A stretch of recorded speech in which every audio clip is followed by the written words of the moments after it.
You're watching, yes, the Yankees Entertainment and Sports Network. 2,721 hits, same as Lou Gehrig. There it is. For 72 years, Lou Gehrig has been the Yankees' all-time hits leader. Now, it's Derek Jeter, 27-22, and he moves ahead of the legendary Iron Horse, Henry Louis Gehrig.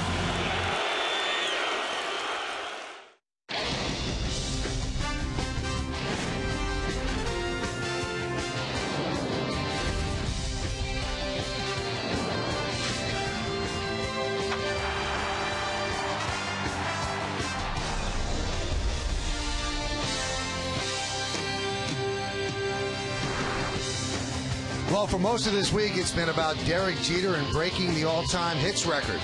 Today, it's about A.J. Burnett as he tries to tone up his game as the Yankees move toward the playoffs. As today, the Yes Network presents New York Yankees baseball. It's the New York Yankees against the Baltimore Orioles in the middle game of a three-game set from Yankee Stadium in the Bronx. Hello, everybody, and welcome to Yankees baseball along with Al Leiter. I'm Michael Kay, an organization that cares just about winning. Ironically, yesterday's 10-4 Yankee loss was the sidebar. The main story was Derek Jeter. He's been chasing Lou Gehrig for about a week now, finally caught him and passed him. And it was really exciting. It had much of a playoff atmosphere. There's no question about it. What Derek Jeter meant to the game early on, everybody obviously excited and focused on him. This was in his second at-bat.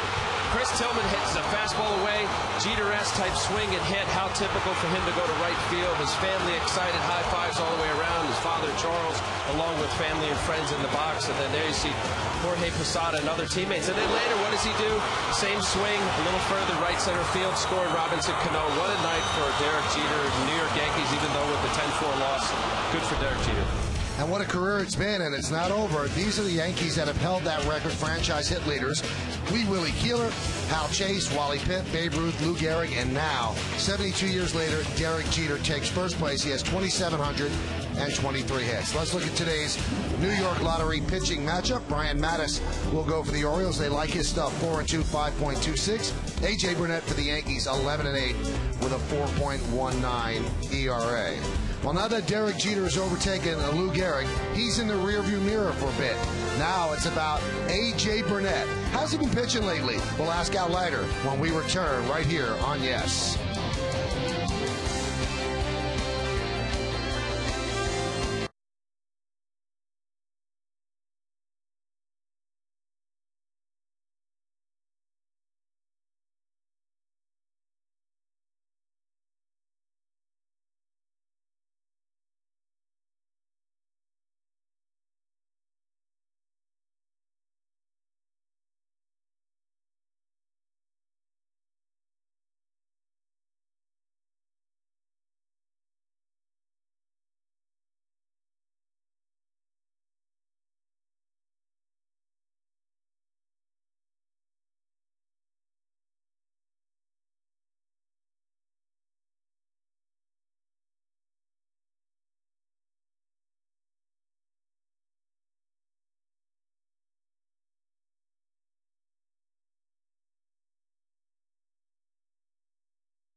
Now, you would think, Al, that because he has just one win since July 27th, that he hasn't pitched well. That's the general perception. but not Al Leiter's perception. No, it's not. And over the last 7 starts, as he said, he had 5 quality starts, and he only won 1 game. So obviously, when it's about wins and losses, this was kind of a Jekyll and Hyde. And I think it's more about him making mistakes in the zone. Felix Pierre went the opposite way. This was 2 starts ago in Baltimore, where we went 5 1/3 with 6 runs and 11 hits. Luke Scott hit a bomb here, almost hit the warehouse. What I see with A.J. Burnett is when he has his breaking ball on, as he did against Tampa, he went 6 innings, only gave up 1 run, 8 strikeouts. That nasty curveball, flailing both on the right side and the left side. And he's got his curveball going. He's awfully tough to hit. Well, we'll see how he does today as the Yankees continue their push to the playoffs. Lineups, first pitch, baseball, next on Yes.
And the Bronx has the right-hander deals, and we are underway, 0-1.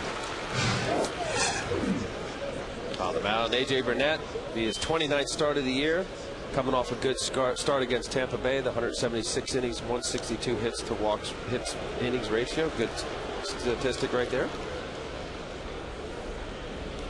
Pitch outside, 1-1. Let's take a look at the Jeep pitcher Scatterport. Get on a roll. He snapped the season high, tying start winless, going 0 for 4 from August 1st to September 1st. His last start, he pitched a very good one. Uncle Charlie, watch early on with his curveball. If it's effective in the zone for called strikes and then also swinging. His last start, he had 8 strikeouts, all of them on curveball. And looking for a 2-ball. In his last 5 starts, he has not had induced a double play. It's the longest of this year.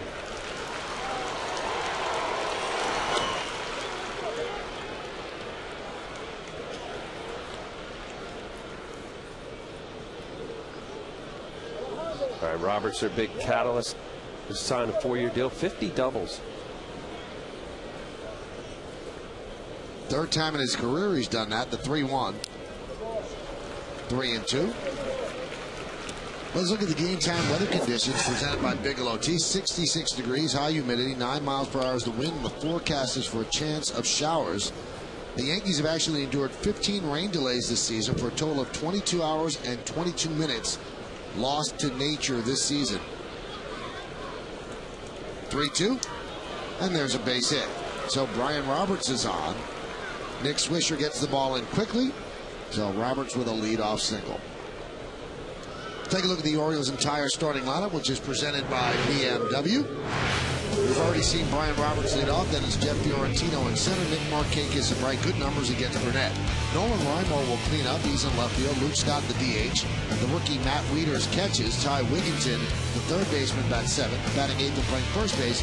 Michael Aubrey and Robert Andino play shortstop. Ethan bat 9th. Robertson threatened to steal with Fiorentino at the plate. Fiorentino has great speed. And there's a strike. 3 starts against the Orioles this year, and Burnett is 2-0 with a 5.09. In his career, he's 9-1 with a 5 even ERA. Yeah, I still think, Michael, when you watch A.J. Burnett and Yankee fans watching him all year, that curveball is his pitch to set up everything else. And as hard as he throws, and you'll see some 94, 95s, maybe even 96, when he becomes less predictable and hitters don't look for or honor the breaking ball, they can sit on the fastball. Eventually, a good major league hitter will catch up to it.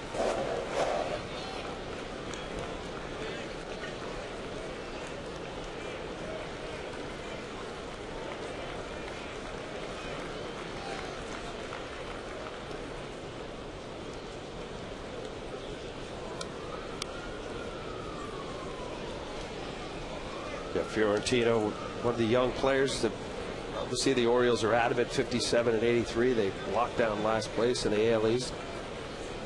Roberts goes, pitches high, the throw to second, not in time. Well, Roberts got a running jump, and Burnett never looked over, so he's in scoring position now. Roberts is definitely a base stealer for the Orioles. It's his 29th stolen base, and you saw that little stutter step. What happens is if a pitcher gets in the same timing and doesn't change his cadence, they'll do exactly what Brian Roberts did. Good runners, they'll time is exactly when it comes set, a couple seconds and go. And the 1-2. Strike 3. Fiorentino down looking. Backdoor breaking ball froze him. Well, it's a curveball. He throws a spike curveball, but he throws it so hard at times. Looks like he may have gotten a generous strike zone from Wally Bell, home plate umpire. A little off the plate, outside corner. You see that a lot more once upon a time. A young player like a Jeff Fiorentino, veteran pitcher, and A.J. Burnett. The veteran usually got the benefit of the doubt.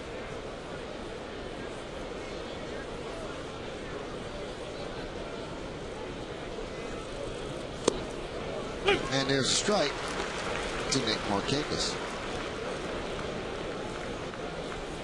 Well, that would look definitely better than what Jeff Fiorentino just saw. Markakis looking back at Wally Bell. This is early in the game, and both sides will establish as to what the umpire is going to call. See how far away you can get away with looking at him without getting tossed. Line drive right at Cano. Throws to second. A double play. Markakis hit it right on the screws, but right at Cano, who fired to Jeter to end the inning. So for the Orioles, no runs, a hit, and because of this double play, nobody left on base. Orioles nothing, and the Yankees coming to bat.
He is now the Yankees all-time hits leader, and now he tries to add his 5th championship to his resume. Let's take a look at the Yankees starting lineup presented by BMW. The captain and the shortstop, Derek Jeter, leads off. Batting second and playing left field is Jerry Hairston Jr. Mark Teixeira at first base will bat third. Cleaning up playing third base, the red-hot Alex Rodriguez. Nick Swisher's in right, batting fifth. Batting sixth and playing second base, Robinson Cano pretty much owns the O's this year. Shelley Duncan will DH. Melky Cabrera in center, and Jose Molina will catch. As you hear the standing ovation for Derek Jeter as he comes up to the plate.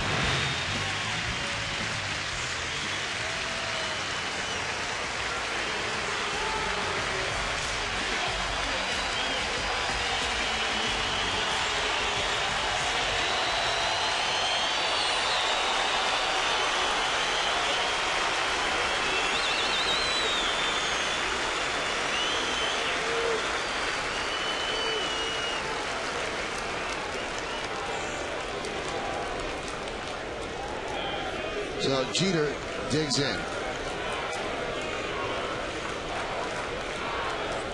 Going to make a weird parallel, Al. I think the Yankee fans are falling in love with Derek Jeter all over again. It's almost like the guy's been married to the beautiful woman and takes her for granted. Then all of a sudden sees her in a different light, says, wow, she really is gorgeous. And I think that they've taken Derek Jeter for granted. All he does is do that and pound out hits. You know, you're so right.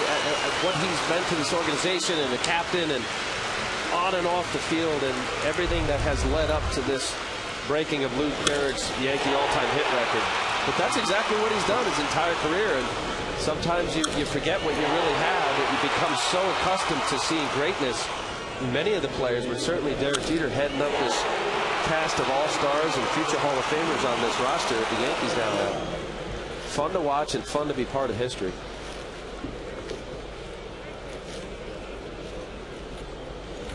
That is the 2006 single of his career. Pitch to Hairston is low, 1-0.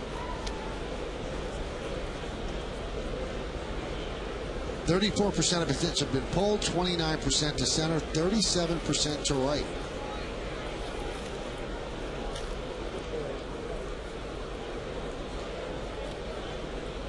Jeter goes. Go to second. Jeter's in there with a stolen base. Just another part of Derek Jeter's overall aspect of his game. See him jump a little bit there. Mattis held a little bit longer, but it was a good pitch to run on. Derek getting a curveball in the dirt. Watch this breaking ball that ends up being down in the zone enough. And Matt Wieters, the young catcher that the Orioles have, the 26th stolen base for Derek.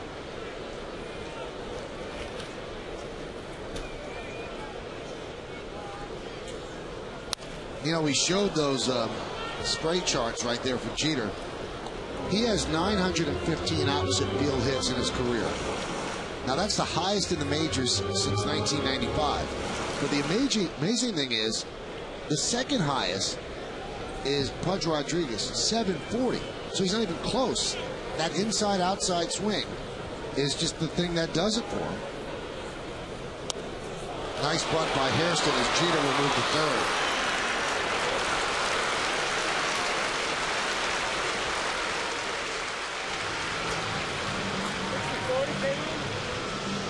Well done, executed, sacrifice bunt. Whether that was given from the bench of Joe Girardi or he just did it on his own, trying to push an early run here, the Yankees are. Part of the small ball aspect, this team can bang out the home runs with the best of them, but also has this element of their offense. Good to see. Here's Mark Teixeira. Infield is back, so they'll give up the run on a ground ball. Breaking ball is a strike from Mattis.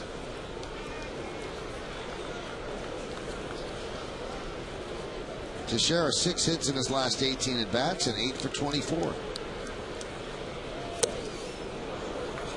Count 0-2.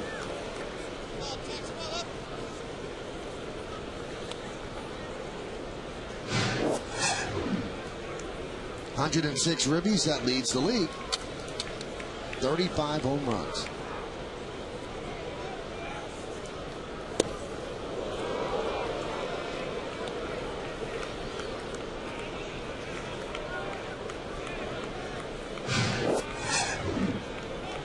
Those are the numbers on Mattis. Opponent's batting average against .312.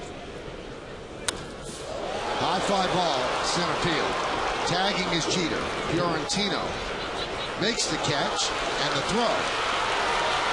Cut off, not in time. Sac fly for Teixeira. Jeter scores, and the Yankees lead 1-0 as they build a run in the first inning. Well, just watching that inning unfold. Derek Jeter base hit, gets a good jump, steals the bag. You get a sacrifice bunt by Hairston and then a sac fly by Teixeira. I love that element of the Yankee offense, what they can bring. I think there's moments as this season goes down, and certainly when you're facing front-end pitchers in the American League or across baseball, you need to be able to do the small things to push runs. And the pitch to Alex Rodriguez is a strike. Alex with a towering 3-run home run in the first inning yesterday. And he has 15 hits in his last 29 at bats, so his average up to 286 now. Let's take a look at the young pitcher, 22-year-old Brian Mattis, G pitcher scout report. 4-pitch pitcher, we saw it already. Changeup, fastball, slider, curve, very poised. He's only 1 year out of University of San Diego. He was the #1 pick, 4th overall last year. There's a line drive to left field into the corner. Alex Rodriguez has another hit. And he is going to jog into second with a double.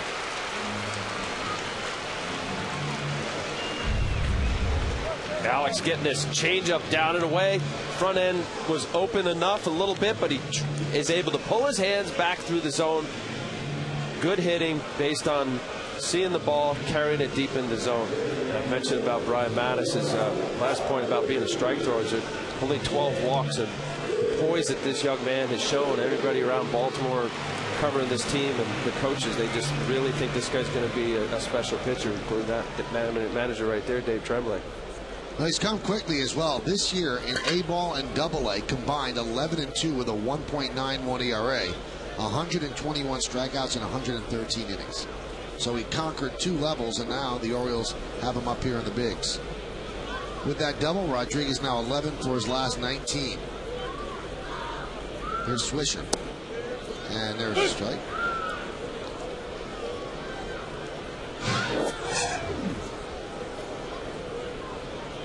Great season against Baltimore. 5 of his 26 home runs against the O's. 15 of his 78 ribbies in 16 games against the O's.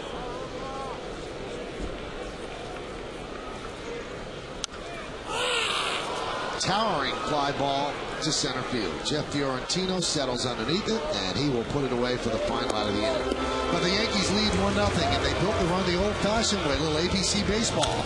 A base hit to center field, a stolen base, a sac fly, then brings him in after the sac bunt. Yankees 1-0 over the O's.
Picture and Sound HD is free with IOTV. By Geico, 15 minutes could save you 15% or more on car insurance. And by Burger King, who reminds you to have it your way. Nolan Reimold leads off. Yankees have a 1-0 lead. And the pitch is inside from Burnett, 1-0. So the Yankees build the run the old-fashioned way in the first inning to hold this 1-0 lead. That one's driven deep to left center field, giving Chase Hairston on the run, looking up. See ya! Home run Reimold, and the game is tied at 1.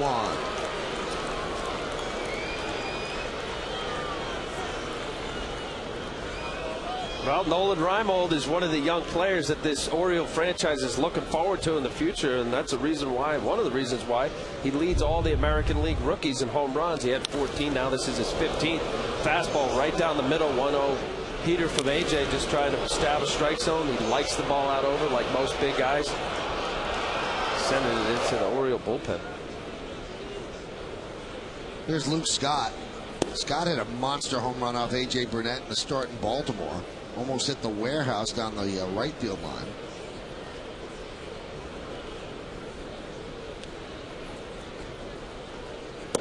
Now, last September was the money month for A.J. Burnett when he was with the Blue Jays. He was 2-0 with a 1.82 ERA in 5 games.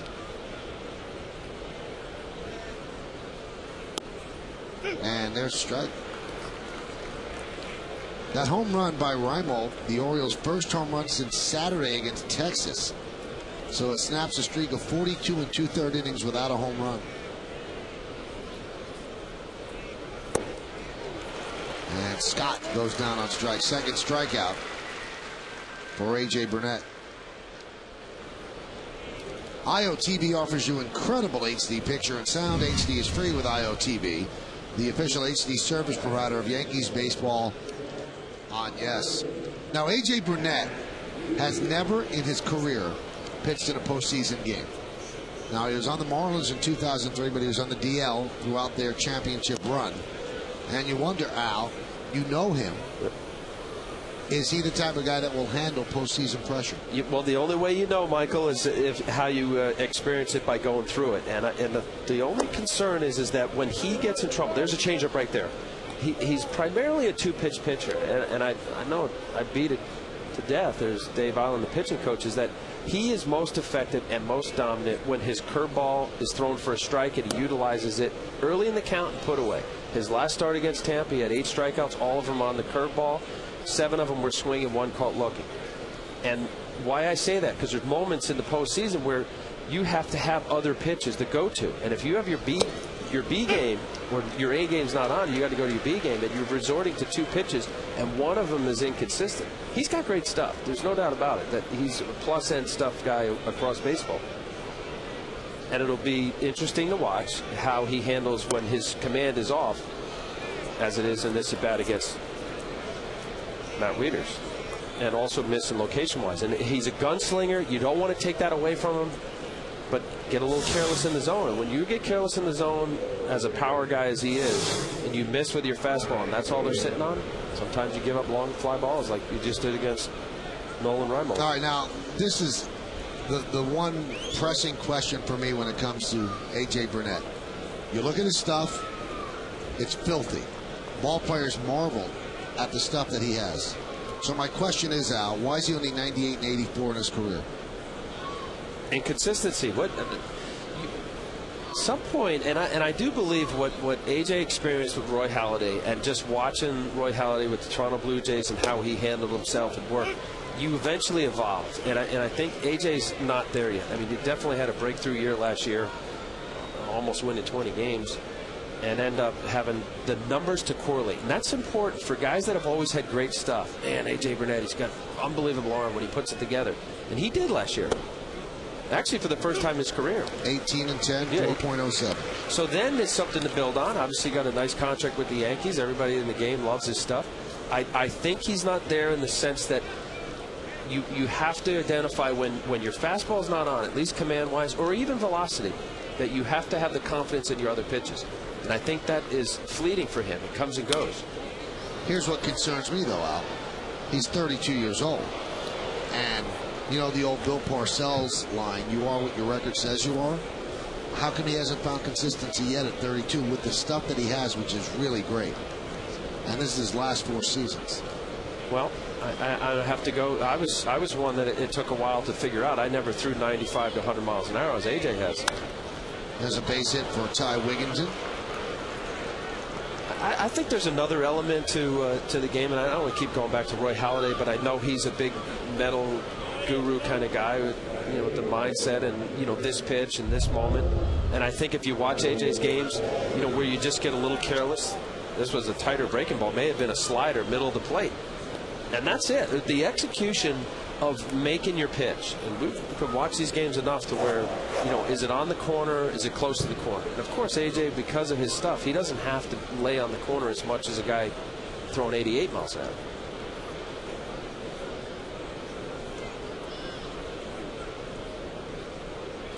And I want to stress, by no means am I disparaging what he's done this year. He's 11-8, 4.19. He's been a joy in the clubhouse for the Yankees. He's been a big reason for their togetherness. He's the guy with the pie throwing and all of that. I understand. But his stuff sets the expectation bar so high that the fact that he doesn't have 17, 18 wins right now makes you think he's not having a good year. The fact that he went from July 27th till his last start without a victory makes you think he's not having a good year. He's not having a bad year, but his stuff would almost say he should be having a great year. You know, you make a great point, and it's valid, and it is absolutely true. And AJ would even tell you that. If he was looking here, knowing him coming, how he came off of the year last year with the 18 wins and sitting at 11-8, yeah, you know, you mentioned over the last 7 starts, 5 of them were quality. I mean, he got no decision, went into the 8th inning, only 1 hit against Boston. The 1-2. But in that Boston game, he also walked 6. Well, that's a little bit of a concern. Okay, there's no doubt the inconsistency. 3 starts ago, 12 strikeouts against Texas, 6 innings, 3 runs. The Yankees end up losing that game 7-2. And I think it just keeps going back to a consistent second and third pitch. And when he has that, he's dominant. Completely. Like, put away hitters like they're not even major league hitters. That one is looped into right field. It is a base hit. Matt Wieters is going to be held at third as Teixeira cuts the ball off. So now the Orioles have the bases loaded with 1 out. Michael Aubrey with a single. Let's go take a look at the pitch by pitch that Michael Aubrey just pounds his own right ahead, gets ahead. That's a little curveball, more of a slider. Then gets a good paint pitch there. Fastball away, 1-2, foul the pitch, and looked like a changeup. Either took a little bit off or tried to sink it. That ball down and in. Nice 2-strike approach from Michael Aubrey. You know, we were talking with Girardi about this, and before the game, Joe said, "No, I think he's pitched well," and he detailed just what you detailed. You know, the quality starts, but they do pay off on wins in this league. And I would think that a pitcher's mindset would dictate he's got to get wins to just reinforce that the things he's doing happen to be the right things to do. I think A.J. Burnett needs to get some wins in September. I agree. And there's, look, the Yankees are absolutely going to lean on him in the postseason. And, you know, whether he settles out as 2 or 3 or, you know, wherever that's going to fall out, he's going to get some postseason starts. So, and there's nothing worse than finishing out your year not feeling good about what you're doing going into a postseason experience. And it will be his first postseason experience, assuming that the Yankees continue to do what they're doing. Count 1-0 on Andino. Wieters at third, Wigginton at second, and Aubrey is at first.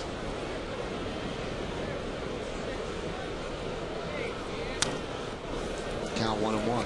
There's that fastball, 94 miles an hour. You know, and he's got a lot of moving parts. When he was with the Marlins, he used to turn, had a little Louis Tion or Kevin Brown, and really experimented often with tinkering with his motion. And you know, his delivery really is kind of a little bit of a right to left delivery, and sometimes there's a propensity to have a different release point. And ultimately, that's what a pitcher tries to do. That's what I marvel about Mariano Rivera. I mean, the same exact delivery every single pitch, which is why he's amazing in what he does and consistent. I think sometimes AJ gets a little bit side to side, and because of that, he loses his angle from where his release point is on his fastball and his curveball. That was Burnett's 36th pitch. And the count 2-2.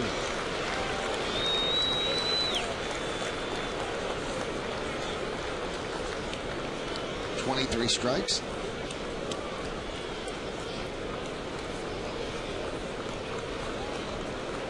And of the 36 pitches, 24 this inning. It's 1-1 game. Nolan Reimold led off the inning with a home run. Now bases loaded, 1 out. A 2-2. High fly ball, shallow right field. That's going to be trouble, and it's going to dunk in for a base hit. Wieters scores. Wigginton will go to third. Aubrey to second. A bloop RBI single by Andino. And now the Orioles lead 2-1.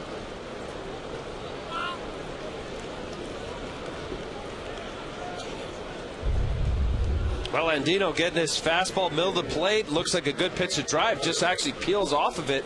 Gets a little blooper. Nick Swisher And we'll see where he's coming from. Regular straightaway right field, just perfectly placed for Andino and the Orioles. One of those frustrating hits if you're A.J. Burnett. Andino's first RBI since July 5th. Bases remain loaded. Here's Brian Roberts. And there's a strike on the breaking ball.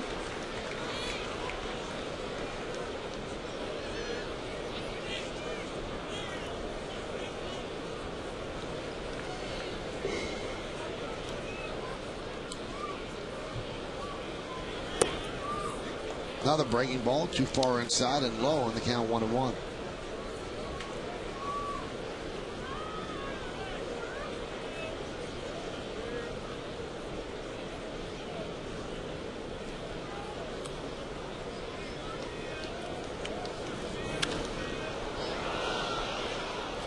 Count 1-2. This is his third year, 50 doubles or more, and he leads the American League in that category. Teammate Nick Markakis is tied with Dustin Pedroia for fourth. Yeah, and Camden Yards isn't really a big gap-to-gap doubles field. I mean, he's got the mindset. Even that ball at first base hit he got, he was thinking double right out of the box, aggressive return.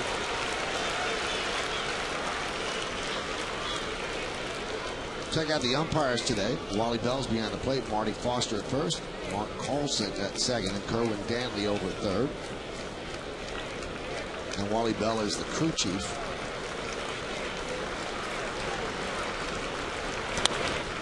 High fly ball. Deep right. Swisher back. Looking up. See ya. A grand slam off the bat of Brian Roberts. And the Orioles lead 6-1.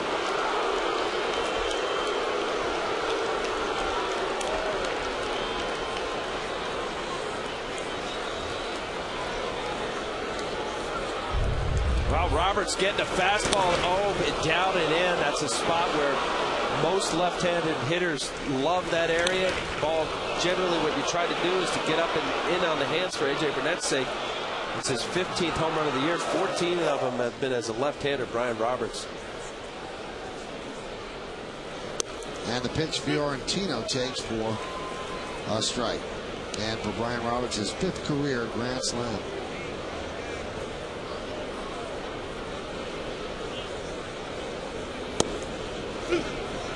So A.J. Burnett struggling in the first inning.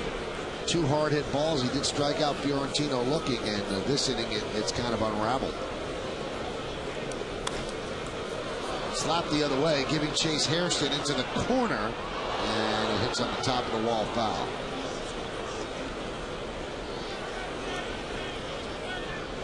You see the way A.J.'s been pitching, Al, and I know that you detailed the quality starts. Well, this is certainly not a quality start.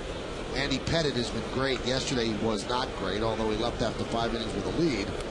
And the question is, who starts game 2 and who starts game 3? Because if you take the playoff series with the extra day rest, you only need 3 pitchers, and your game 2 starter gets 2 starts, and your game 3 starter just gets that 1. I think it's going to come down as to what the Joe Girardi and the coaching staff think who is their most consistent pitcher.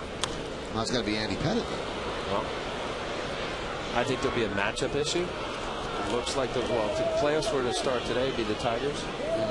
So I'm sure they'll look into that. But yeah, I mean, you want to make sure, and even as a player, starting pitcher, you got to feel good about what you're doing going into postseason, and to be struggling along at the end there in September and maybe have a couple good starts and bad starts. You do not want to go into that postseason start feeling like you're not on. High fly ball, right field. Swisher will make the play on the warning track for the second out.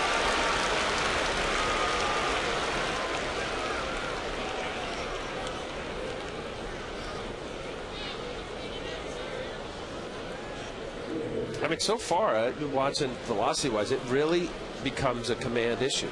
A command issue with his location of his fastball, and then ultimately how he finishes hitters. And that's what I think is so frustrating to watch A.J., because he can be so dominant in games and then lose it and just miss completely. There's a strike. He was at 94, 95. I mean, that's about his comfortable fastball velocity.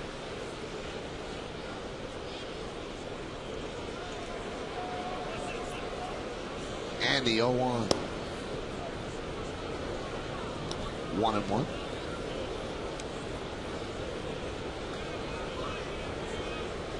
You know, at this point for Dave Island, you just watch, you work on the side, and you look at some video as to what you try to do to correct your pitcher. But unless a coach sees something really glaring that you worked on 2 days ago, which is generally you start day off and then have your side day, that he can pick something up. But this is usually you watch, and maybe you're going to talk about it the next day around the bucket during batting practice.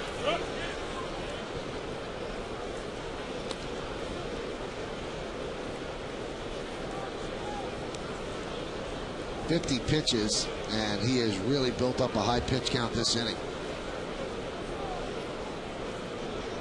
And Josh Towers getting ready in a hurry. Just missed. Now AJ gave up more than 5 runs just once in his first 20 starts. Now this is the 4th time, Al, in his last 9 starts he's allowed more than 5 runs. That's not a good trend. The 2-2. And the count 3-2. Well, and to look into each start, Michael, you mentioned, pulled out the Red Sox no decision where he went into the 8th inning, 6 walks. You could be wild in the zone. Even after those 6 walks, he had 4 of them with 2 walks. There's a ground ball to Jeter, and that's going to do it. A 41-pitch inning, 41 pitches, and it started poorly as Nolan Reimold tied the game by leading off the second with a home run. Later in the inning, a grand slam off the bat of Brian Roberts. After the carnage was done, it's 6-1 O's.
It happened last night.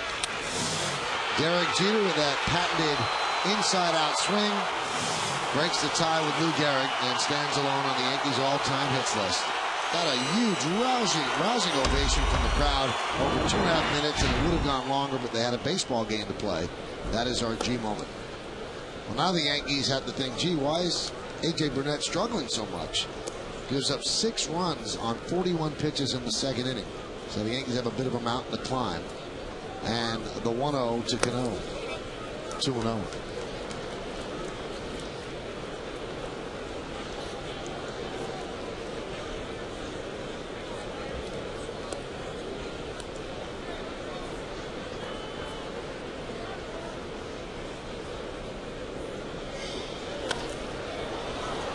High fly ball, left field. Reimold goes into the stands and makes the play. Nice play by Nolan Reimold.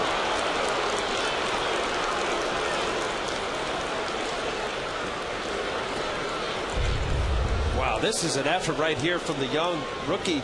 Keeps his eye on the ball at visiting ballpark, doesn't know how far he has to go, smashing into that little fence there. Lucky for him, there's some considerable padding. Great play. Wow.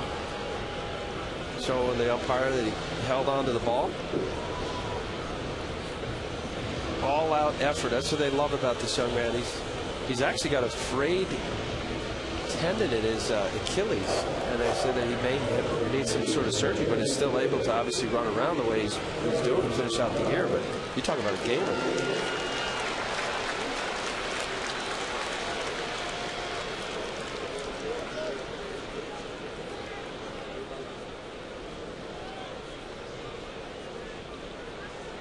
Here's Shelley Duncan.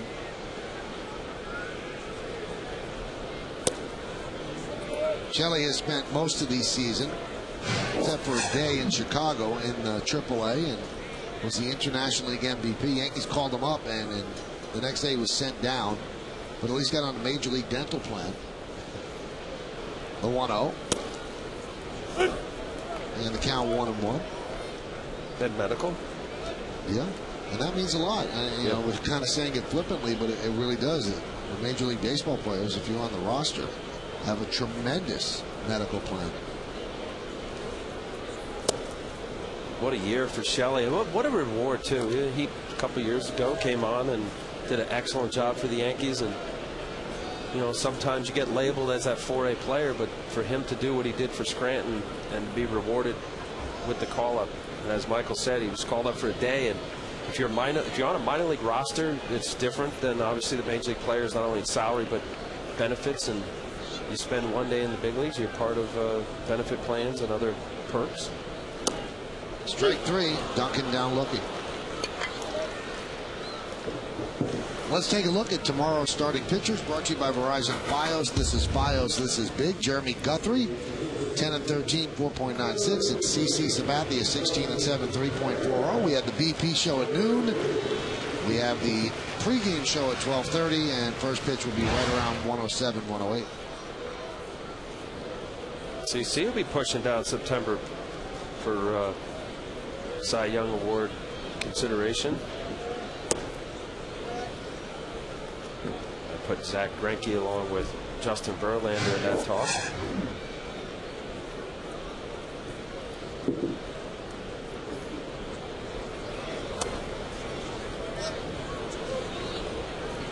Count 2-0 to Cabrera.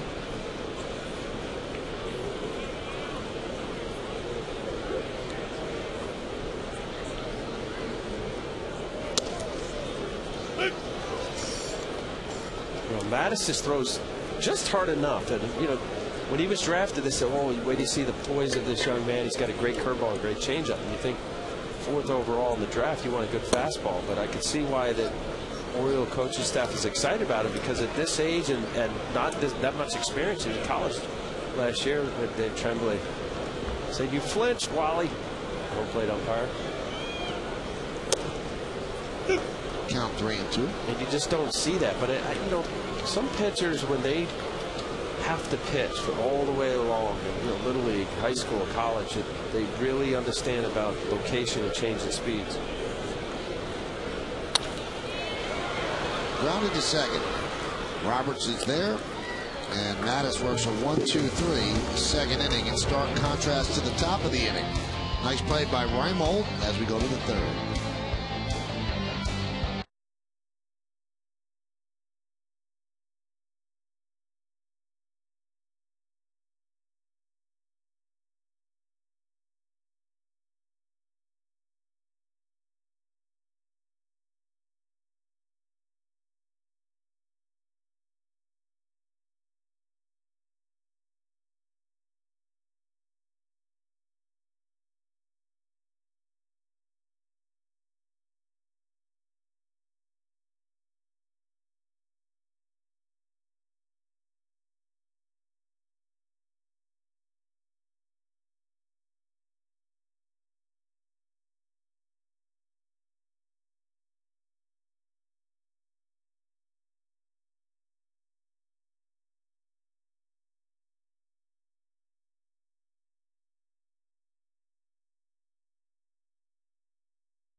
Third inning, Yankees are trailing 6-1, and there's a shot of the Mohegan Sun Sports Bar situated in center field at the new Yankee Stadium. The Mohegan Sun Sports Bar is a great place to gather and enjoy the game.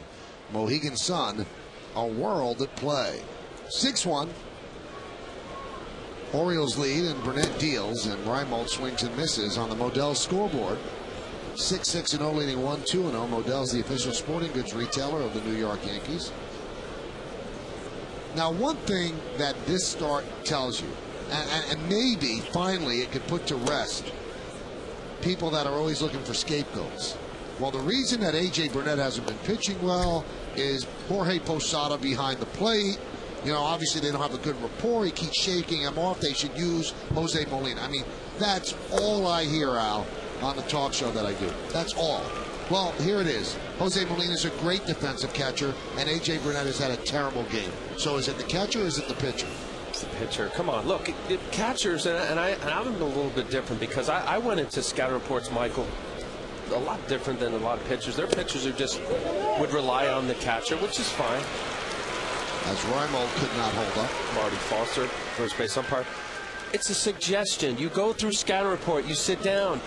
You know, I haven't spoken to AJ as to, you know, what his approach is as far as looking at video and reports and et cetera. But when they put the number down, you don't have to throw it. You can shake. It's okay. And actually, I used to like that because I just felt like I was into the game more because I had the plan. And, yeah, there's no question about it. At the end, this is the pitchers. The win-loss is next to his name. The ERA is right next to his name. And it is just a suggestion as to what the catcher thinks is the pitch to throw. High fly ball deep left. Going back is Hairston, and he makes the play right in front of the wall. Scott showing great power the other way for the second out. Yeah, Luke Scott has been a dead red pull hitter in his career. That fastball was outer half and up a little bit, but also too, in addition to that, Michael, it's a command thing. Major league hitters, if you stay on the middle third of the plate, you're going to get hit hard. I don't care if you have A.J. Burnett's fastball. Hairston drifting back to the wall. You see the glove where Molina is, and do you hit it? And yes, at 95, you're going to get a Matt Wieters to swing through it. But if you consistently miss your location, balls will get hit hard. Especially if you become very predictable in throwing one pitch, primarily, that you can throw for strikes on given days. High fly ball, deep right center. Cabrera back. He's on the track, and he makes the play in front of the wall, using up a lot of the ballpark to get those 3 outs. But he does work an 8-pitch, 1-2-3, third inning. We go to the bottom of the third. Yankees are down 6-1 here on Yes.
And here are your choices: his offense, his defense, his durability, or his leadership.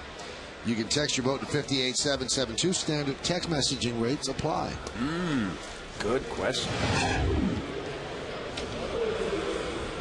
I think I'd say his durability, because I think it leads him to excel in the other things as well. You can lead when you're on the field every day. Your offense and defense improves when you play every single day. So I think I'll go with that. Yeah, that's a good one. Modell's scoreboard 6-1 O's over the Yankees. Modell's the official sporting goods retailer of the New York Yankees. Now, we go to the bottom of the third, and Jose Molina leads off. Now, I wanted to finish my point about the catcher. At no point, to his credit, has A.J. Burnett said it's Jorge Posada's fault. It's the armchair quarterbacks that say it. That's the one, everybody has to have a reason for somebody not doing well. Burnett's never said it. In fact, he's gone out of his way to ask Joe Jorge, I want Posada to catch me. So A.J. has never used that as an excuse, but a lot of people do. And the pitch to Molina is outside. Well, and he's not showing this emotion today so far, but he had some games. I know the one in the Boston where he was like pointing to his head and like, why did I throw that pitch? And but I can relate to that because I used to second guess myself all the time. And if you show those emotions and expressions on the field, there's plenty of cameras that are going to pick it up, and then the assumptions start.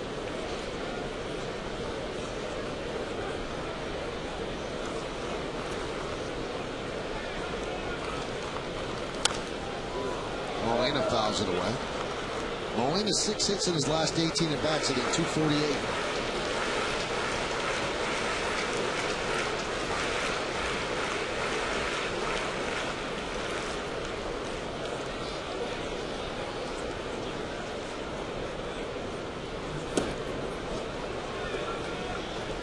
Well, that .248, but Michael, as you know, the importance of what he means to a pitching staff. And the ERA catcher, his ERA as a catcher is .347, and any backup catcher will tell you that it's much more important than a feel-good day for him to catch a shutout than to get 3 hits and a couple RBIs.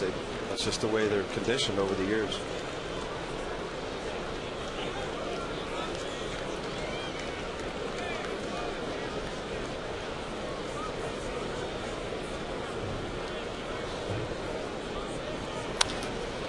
Ground ball is short. Andino bobbles, but he has time. And Molina beat it out. Molina hustling and going as hard as he can go. Beat it out, so it's an E6 on Andino. Well, Andino, I think he knew and anticipated that Molina wasn't quite as fast, but at the very end there, he still took his time, and Molina being able to beat it out as he was able to not get a handle on it. Maybe he wasn't taking his time. It just, even after he got a handle on it, looked like he didn't have a good grip. Molina doing the best he can to busting it down the line. That is real speed. So here's Derek Jeter. He singled, stole a base, and scored on a sac fly in the first inning.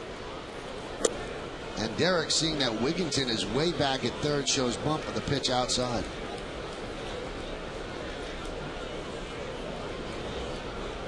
Wiggy stayed back. Ty Wigginton stayed back. Now he's coming up a little bit. But for Derek Jeter, yeah, you have a free hit over there.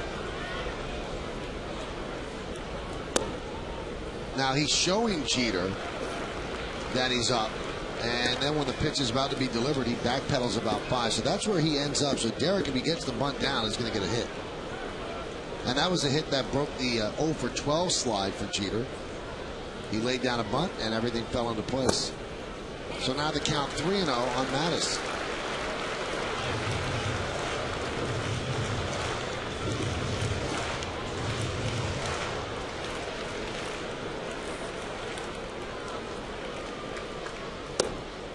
Lays it right over the middle of the plate for a strike.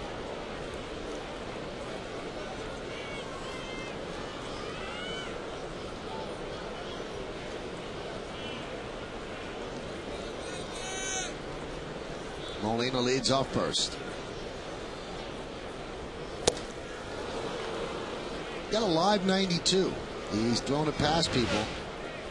Now watch the eyes on Jeter. He always knows what's going on. He checked the third baseman. That little glance showed him that he was backing up, and Jeter laid down a bunt. And that was the first of 3 hits that night. That tied Lou Gehrig. And yesterday was the tie-breaking hit. The 3-2. Looped right at Brian Roberts as Molina heads back. So down 3-0 in the count to Jeter. Mattis battles back, and then Jeter loops one to Brian Roberts, one away. Yeah, there's a sneaky quickness about Mattis so far. Watching him, the radar gun is not going to be lit up with some impressive numbers, but the way he kind of comes out of his delivery, He's been working on trying to keep his arm up a little higher, get a better arm angle so he can work downhill better. Big curveball there. Jerry Harrison did not like the call from Wally Bell.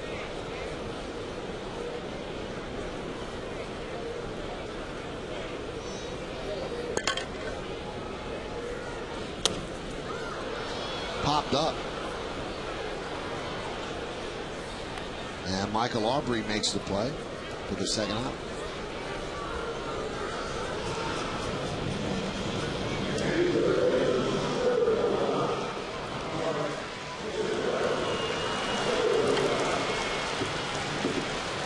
That'll bring up Mark Teixeira, picked up his 107th ribby in the first inning with a sac fly.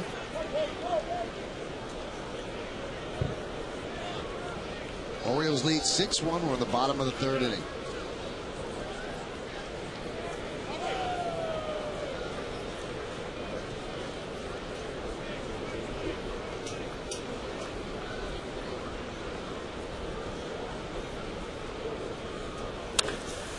Rip foul.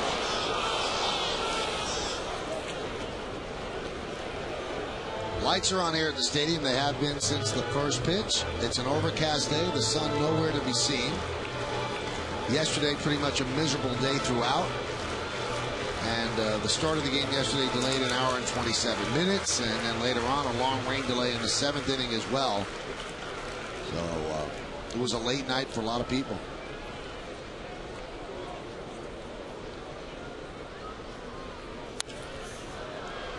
Talked to Joe Girardi before the game, and Al, you know, Joe is kind of a health nut, doesn't really eat bad things. And I said, how much sleep did you get? He said, about 4 hours. I said, you tired? He goes, now don't tell anybody I had like a whole bowl of Apple Jacks. He said, I needed the sugar. Crazy. So Joe eating Apple Jacks is wild, man. So I'm not supposed to tell anybody. The 0-2. And the count 1-2. Don't tell anyone.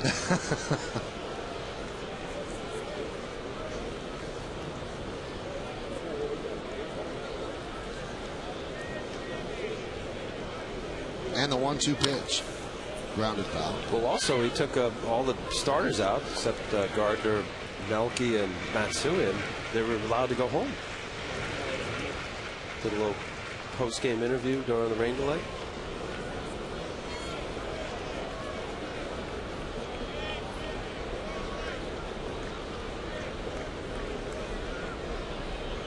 And the pitch. 2-2.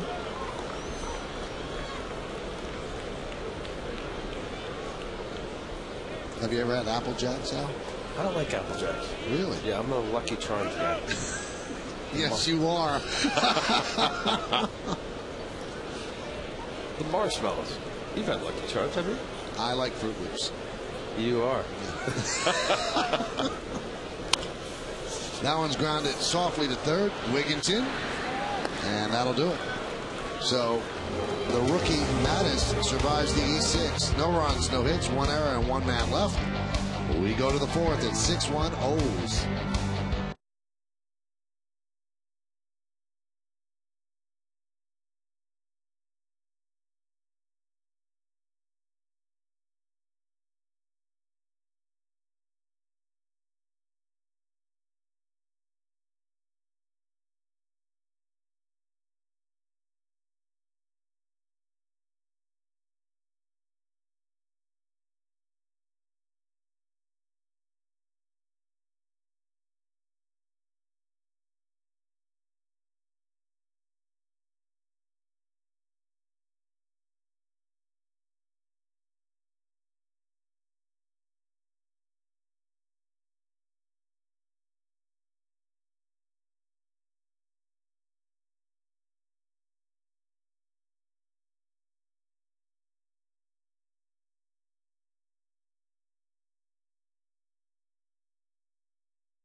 On August 21st, 1998, Cal Ripken Jr. became the Orioles' all-time hits leader with 2849.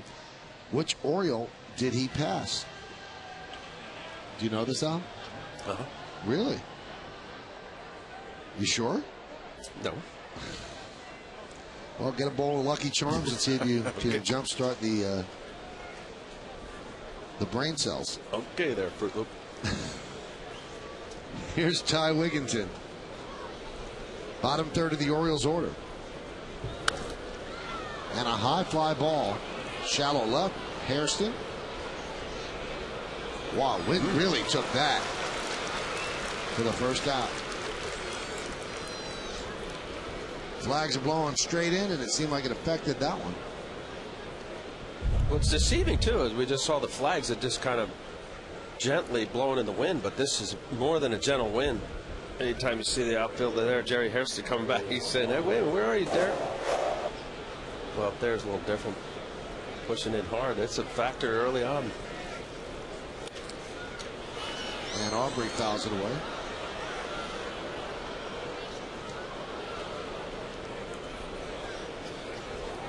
Al, what keeps a team like the Orioles playing? You aren't on many bad teams, but you are on some. What keeps a team playing in September when they have no chance whatsoever? Pride. You're getting paid. You're showing your organization, if you're a young player, that you belong in the major leagues. You're also showing scouts behind home plate. Your manager, coaching staff, general manager. You know, for older players that have been around a while, you know, that are established and are a multi-year contracted. When I say it's a little harder, only because you're out of it. You know, you play for championships, you play for postseason, you play for opportunity to have meaningful games in September. But then you fight through that. You realize, okay, look, this is my job. And it really is about winning a game. Alex Rodriguez cannot make the play. It snaps at the ball in disgust. That ball was kind of in the stands, and the wind blew it back, and then Alex tried to make an over-the-shoulder catch. Well, I think you're right. I think initially Alex, well, it picked up a little bit late there, realized that maybe he thought it was going to go into the stands. You see, he looks at the stands, and then he kind of has to check up a little bit here. I think when he looked at the stands, he kind of lost track of it. And you run it on your heels, and you bounce, and your eyes bounce a little bit. You don't really get a good view of it. Taught to run on the ball of your feet so that your head doesn't move as much while you're running.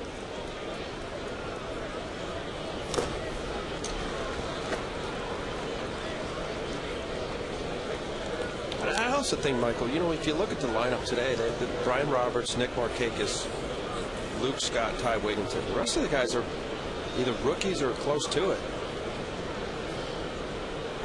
Playing to show that you're a big league player. A-Rod might get another chance. 2 away.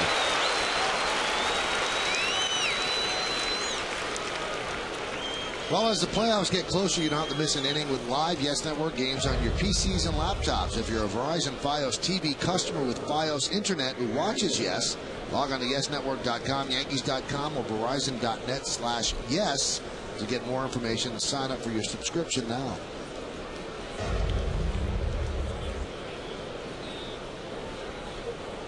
Here's Andino. Missed outside. But also, too, your question of how many teams out of spring training, when you look at your roster and you know the division you're in, and you say, we got to have everybody just on. Young players just dominate in order to compete.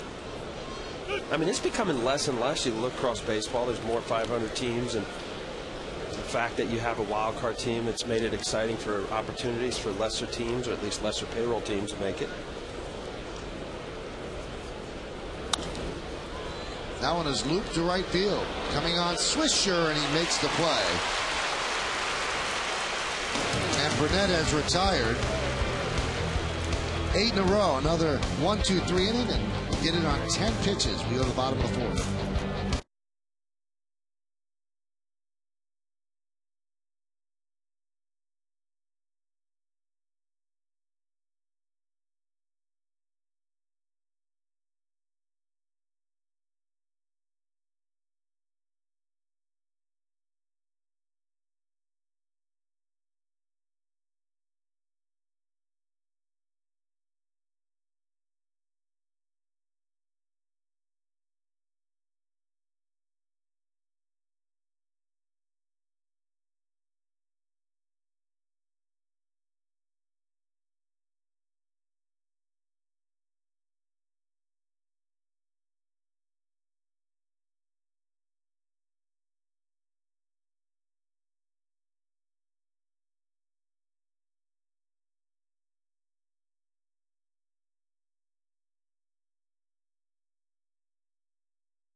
Did he pass? The answer is Brooks Robinson. And here's Alex Rodriguez, who idolized Cal Ripken Jr. And A-Rod swings and misses. Had Eddie Murray not left the Orioles, he probably would have been the guy that Cal beat out. And that's a pretty nice resume right there.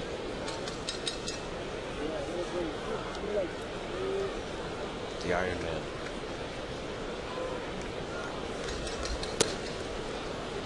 Count 1-1. It'll be A-Rod, Swisher, and Cano. A-Rod has the average now up to 288. And so far this month, 459, 2 homers and 13 ribbies, so finishing strong.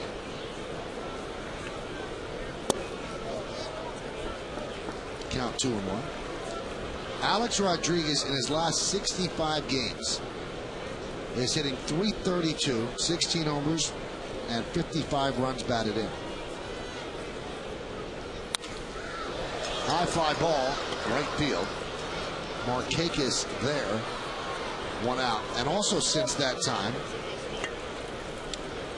which was on June 24th, he has more home runs than Mark Teixeira, 16 to 15. And what he's meant for Mark Teixeira and everybody in the lineup. He's a great player, going to go down as one of the greatest, and just having to navigate through the Yankee lineup, even without him in there, is difficult enough for American League pitchers, but he just adds another dimension. And, you know, he's got a shot at getting the 100 RBIs. 83, no question about it, after missing all that time. Not only did he miss the 28 games because of the hip surgery, and he probably rushed himself back, but he's missed more games than he normally would because now he's under the program where he has to miss a game a week, or at least have a day off a week. For the rest of the season, though, the Yankees have Thursdays off, so that could serve as his day off. Count 1-1.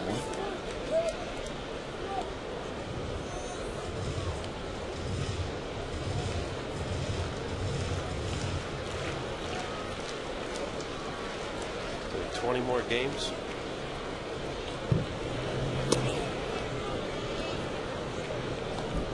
Yep. Actually 19 after today.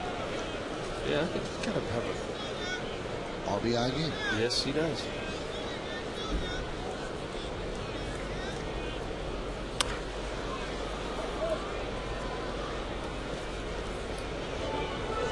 Tomorrow on Yes, don't miss an all-new WB Mason presents the Joe Girardi Show.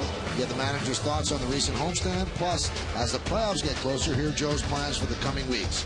It's an all-new Joe Girardi Show tomorrow at 5, only on Yes. You mentioned Alex. Alex has 83 ribbies now, and today is only his 107th game. And it's the Yankees' 143rd game. Popped up. Aubrey, 2 outs. This copyrighted telecast is presented by authority of the New York Yankees and may not be reproduced or retransmitted in any form, and the accounts and descriptions of this game may not be disseminated without the express written consent of the New York Yankees.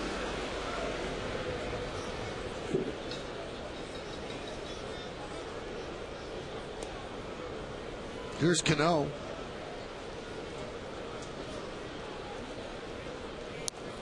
And there's a strike.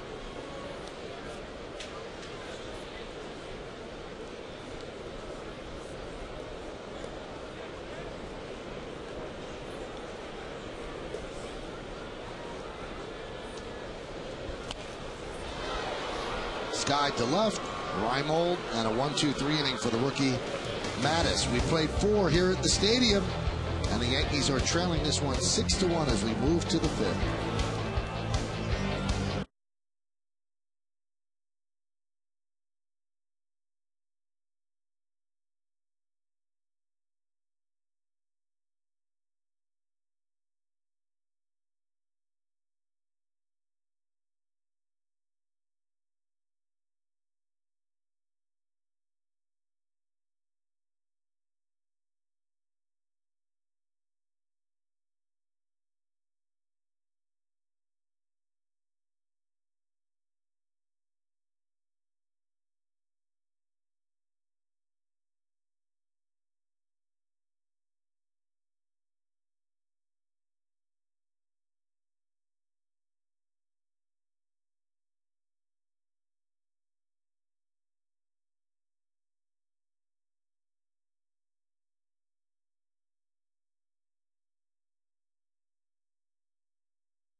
sure do, and so do the Yankees. They're down 6-1, Bob, as we go to the fifth on the Lexus scoreboard. 6-6-1, beating 1-2-0.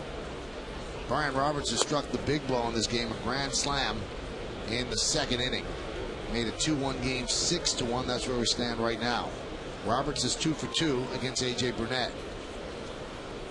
So Burnett had that 41 pitch inning in the second when he gave up all 6 runs, but he has certainly been economical since then. 1, 2, 3, third inning 8 pitches, 1, 2, 3, fourth inning on 10 pitches. So he's at 73, which is not that bad in the fifth.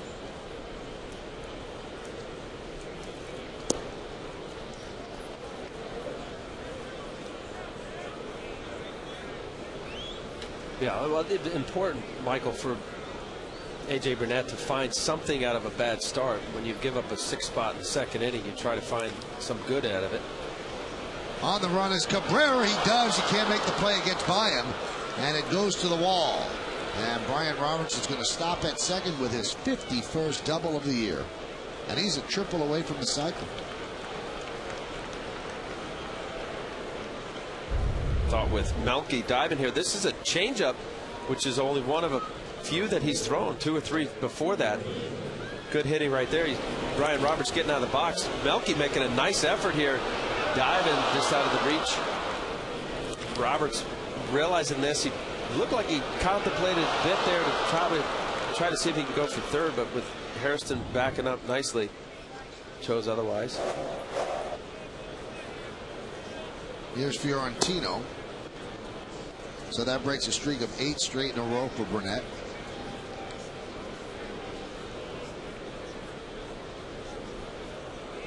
That's a career high for Brian Roberts, and also the Orioles franchise high, 51 doubles. Still got a lot of games to play. Al said that's one of the players that the Orioles have made a commitment to, a 4-year deal. They also made a commitment to Markakis, a 6-year deal. And I'm sure they're working on one for Adam Jones, their center fielder, who's going to miss the rest of the year with a high ankle sprain. Hot shot and grabbed beautifully by Cano. One away as Roberts advances the third.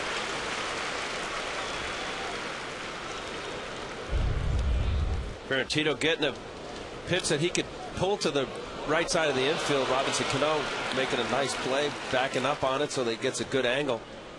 Such a good player, both left and right, and a strong, accurate throw.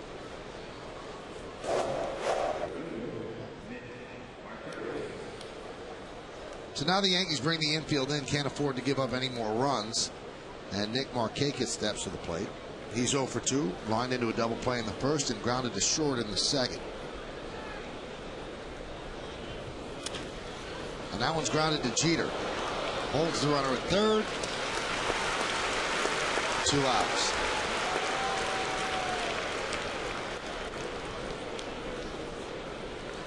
Good opportunity for A.J. Burnett. The Yankees infield in.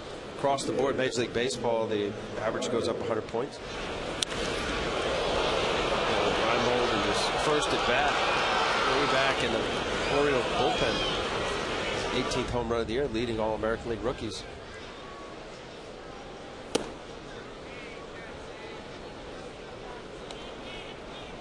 I said 18th, 15th home run. Reimold won at 18. Glad you said that.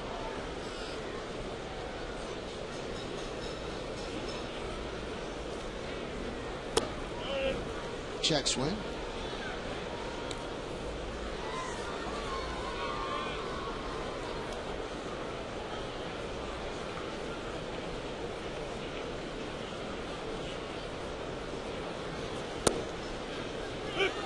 And there's a strike.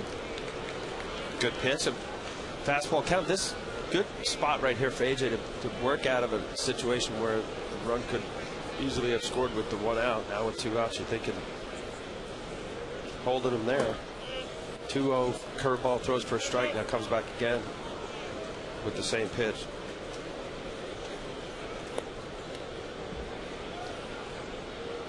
Reimold, impressive numbers for a rook, but he's hitting just 194 with 2 outs and runners in scoring position.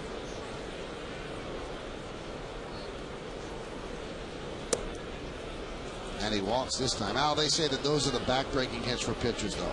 They have 2 outs.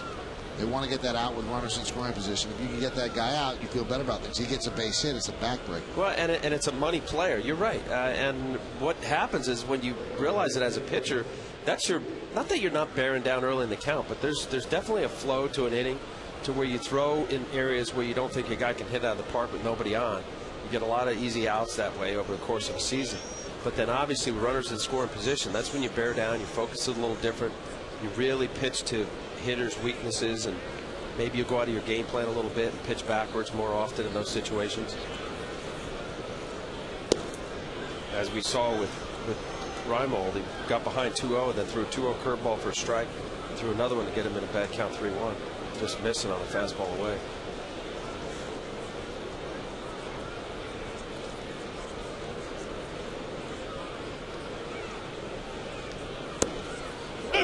A strike to Scott.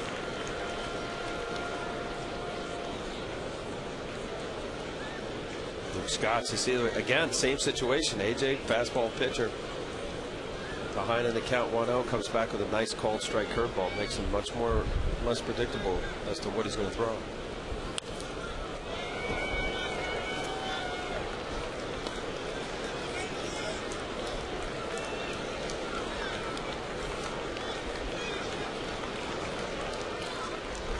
Scott struck out in the second. Deep fly ball to left field in the third.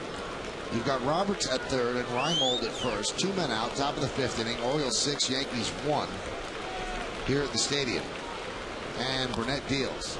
Breaking ball, sky to deep left center. Drifting back is Cabrera, and he's there in front of the warning track for the final out of the 5th. So they survive the leadoff double. No runs a hit, 2 men left. We're halfway through it. 6-1 O's.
J&R Music and Computer World, and by Ford, the official truck of the New York Yankees. Shelley Duncan leads off against Brian Mattis, and the pitch inside. Lexus scoreboard 6-1, O's over the Yankees.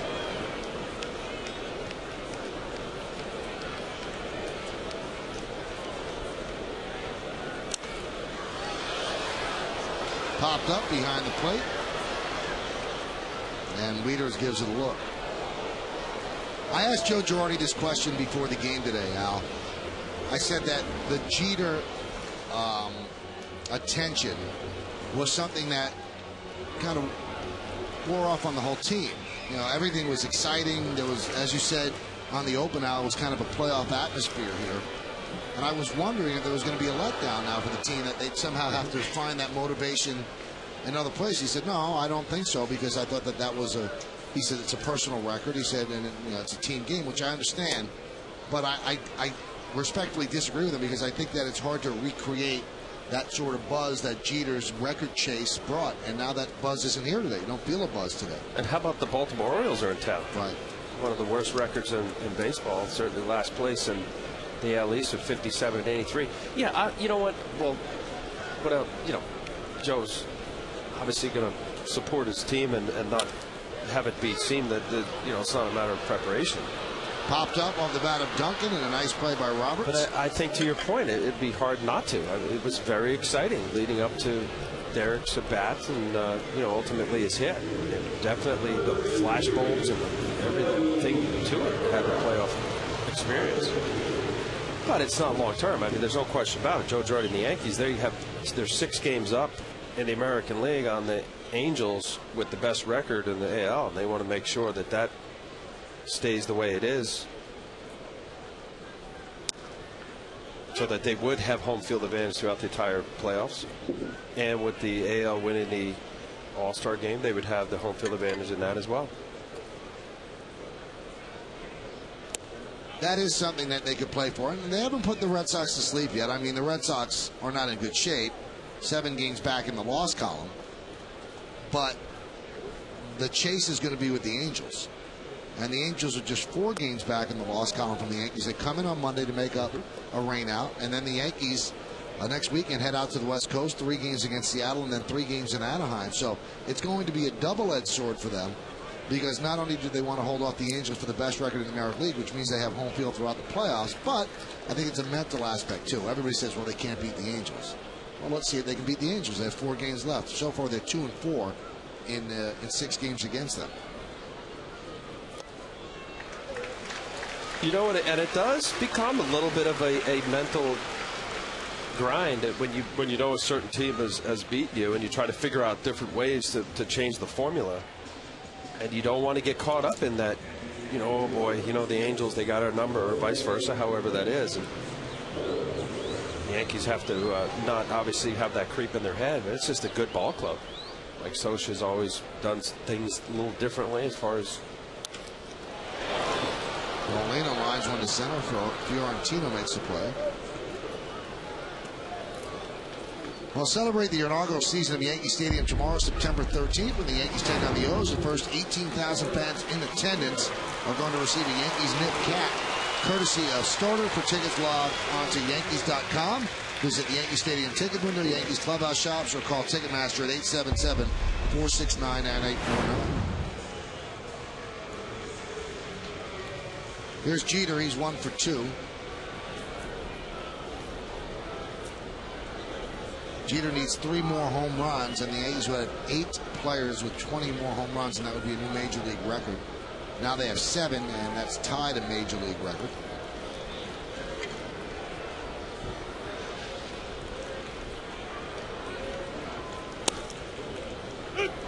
Strike. And people don't realize the logistics of playoffs as well. If you know, and you see that list of all that have hit 20 or more, if you know that you can have home field advantage throughout the playoffs, it takes away so much uncertainty. Well, where are we going after this? What if we lose this game? Well, do we go to Anaheim, or do we? Well, if you have the best record, and now the American League won the All-Star game, so you know the World Series starts in New York. Yankees know they make the playoffs, boom. The first series starts in New York. The second series would start in New York. The World Series would start in New York. They don't have to overpack. They don't have to pack for cold weather. Again, it doesn't seem like a big deal, but it is a big deal when you can relieve layers of concern from players' minds. So that's why it is a big deal. Yeah, and most teams play better at home as well. I definitely, I know as a pitcher, the backdrop, the slope of the mound, and just guys in the hitting batter's box, they the batter's eye behind, and just home cooking. Yankees 49-21 home, 42-30 on the road.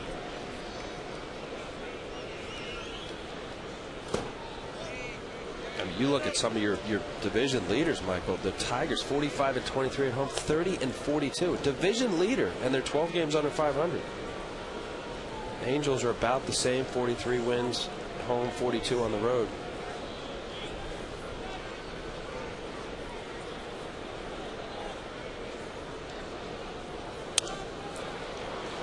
Fisted a ground ball to Roberts, and he'll get Jeter for the final out of the 5th inning. No runs, no hits, no errors, and one man left on base. This kid's pitching a 2-hitter, Mattis says, against the Yankees.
Since the 2nd inning, it's 6-1 Baltimore over the Yankees. And there's a strike to Wieters.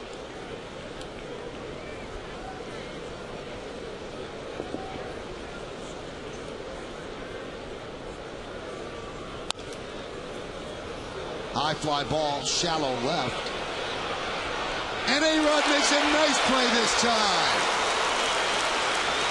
And even he likes it.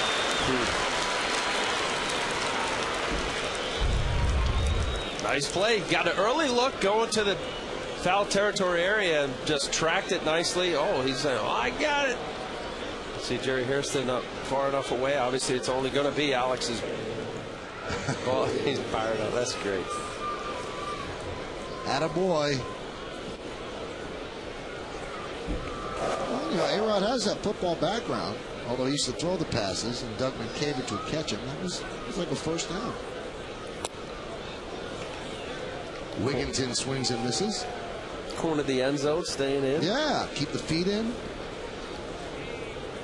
Speaking of football, tomorrow.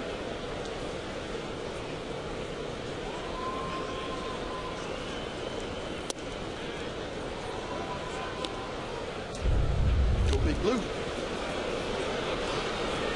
Tracks it right there early on. He's seeing where he's at, and then it's just a matter over the shoulder, staying in the end zone. Touchdown. You play any football? I did. In high school? Uh-huh. Really? They let you play, although you were a top prospect? I played from Pop Warner from 4th, 5th grade right on up until my sophomore year. I hurt my knee on a play, and I didn't play my junior. I missed it so much I played my senior year. You were a defensive end? Yes. So you were like the stray hand of Tom Trevor? Had to. Maybe 100 pounds less. Yeah. So you would tackle the quarterback and all? Yeah, I loved it. Well, why didn't you play quarterback with your arm? They wanted me to, but I had to spend too much time with the coaches and actually be really into it. We used to have a play where they would give me like an auxiliary shirt, and if it was the end of the half or the end of the game, and it was a Hail Mary, just a bomb, because I could throw pretty far, that was one of the plays. Josh Towers warming for the Yanks. Of course, I was 79, so if you're in the backfield, you had to wear a number under, I think I was number 30. You play? Just in the streets. Go to the sewer, make a button hook. behind the car to the sewer manhole. You laugh, but that's what we did in the Bronx. You know, we play it down, cars would go by, play another down, cars would go by, go to the Chevy, make a left.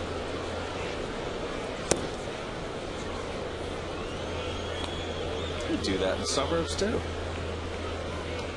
Did you have manhole covers out? Yeah, we sure we did. Yeah. South Jersey, yeah? Yes, right down the center of the road, Michael. One more.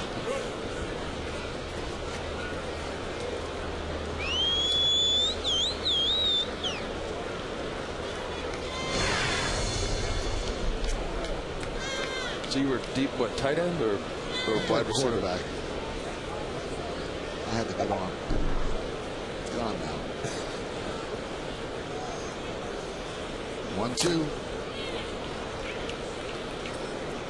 Foul off. Well, Burnett has rebounded from that second inning, but you know what? He's about to throw his 100th pitch. That second inning, it's in a playoff game. It can end up ending your season, so you can't have that sort of inning. So he's bounced back. He saved the bullpen about 4 innings, but the Yankees are still trailing 6-1. 6-1 against the Tigers in the ALDS might cost you your season. So he's got to tighten it up and not have that inning. There's no doubt about it. And just from watching today's game, it's just a matter of him being inconsistent with his fastball, command location on both sides of the plate, really, not only inside but away as well. So Michael Aubrey strikes out. Another 1-2-3 inning for A.J. Burnett. And it all started with A.J. Burnett having Alex Rodriguez haul in the pass and Derek Jeter with a big smile. Not much to smile about other than that today.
Gutless.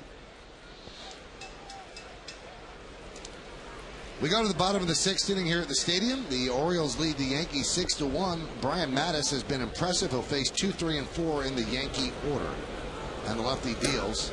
There's a strike. Tell me about Mattis. What are you seeing so far? What do you like? Well, 4 pitches, Michael, and what he's doing is that he's got a sneaky fastball, throws across his body a little bit, and he's used his curveball, his slider, and a changeup effectively. In his previous at bat, Jerry Harrison got a little first pitch curveball as he just did there. He's throwing strikes. He's established it, getting ahead. And then he's using that changeup. Now, this is the same combination here. This is going to be a little changeup down the way. Now, look, it's perfect. Perfect location. Jerry Harrison now takes the pitch on the corner. Very economical. 75 pitches here in the 6th inning. That's very impressive. I could see why everybody around the Orioles is really excited about this guy, because he's pitching way beyond his years. You hear that often, but he is. That's a paint. So he's shown a first pitch curveball strike, comes back with a beautiful changeup, and now he's just trying to expand the zone a little bit off the plate. Has a definite clue and idea how to pitch.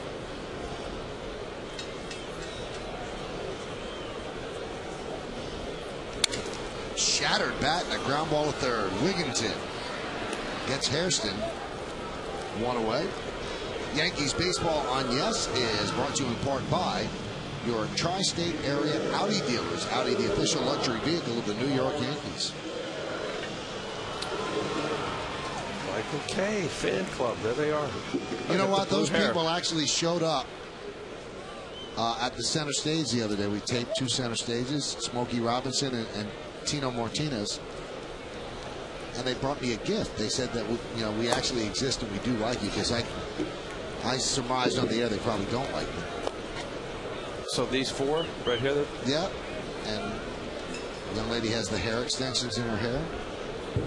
Now, is it more than the 4 part of the club?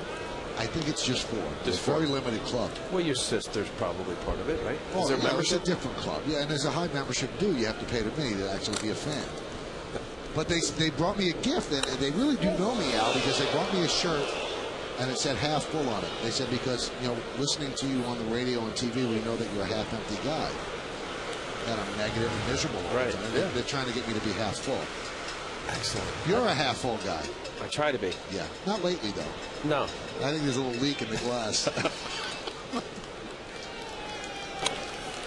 And there's a base hit off the bat of Mark Teixeira. And Mattis had not allowed a hit since A-Rod's double with 2 outs in the first inning. Well, hopefully for the Yankees, they string something together. First mistake, really, middle of the plate. 2-1 count, trying to get into the bat there. Teixeira getting a hanging breaking ball, is able to get it past Ty Wigginton. This young man has made pitches the entire night, the entire afternoon. That one wasn't one of them.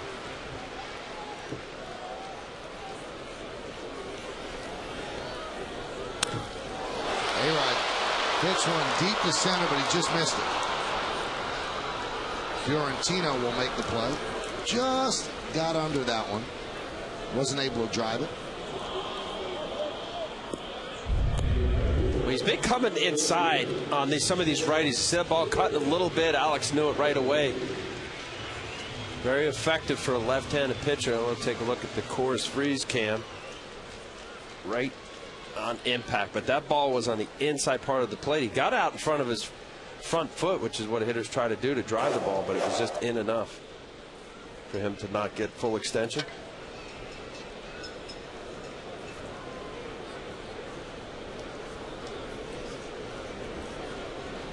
Here's Nick Swisher. Foul back to the screen.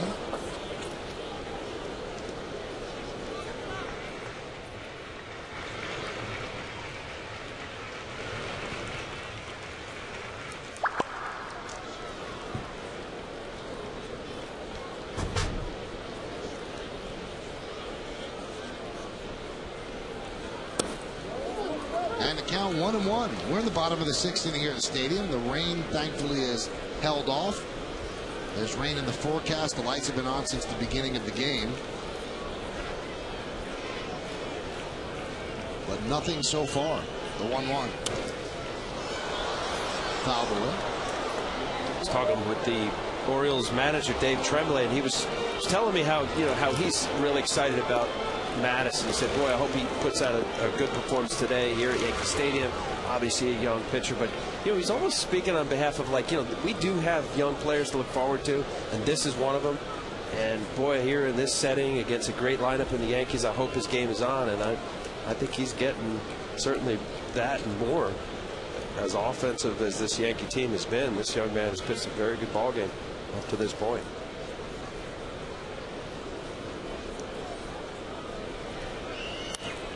Right in on the fist.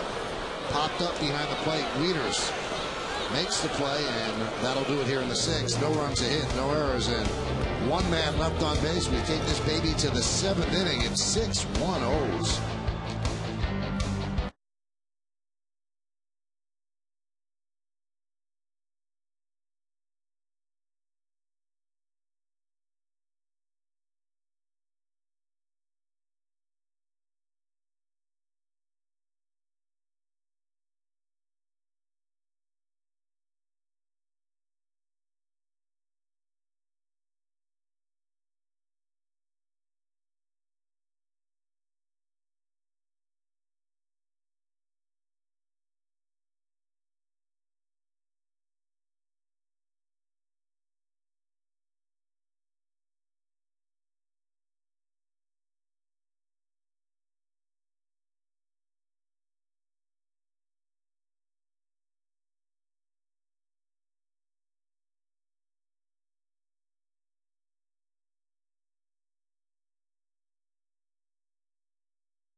We get our Green Mountain K-Cup coffee system from the same people who bring us our office supplies. WB Mason, who but?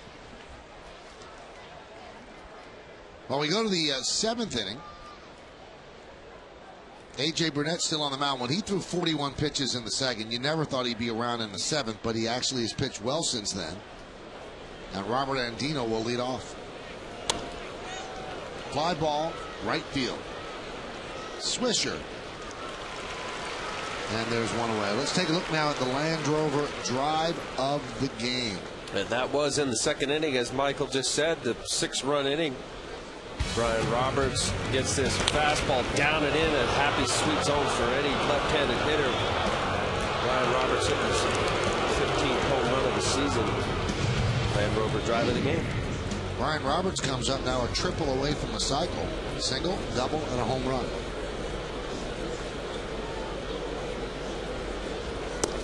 Here's a strike.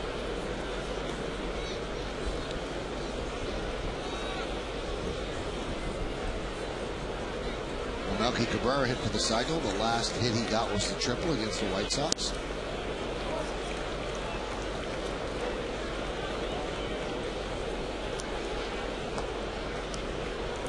It's the perfect game for Mark Burley.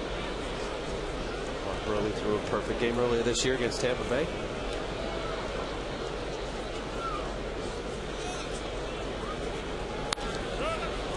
Grounded to second. Cano.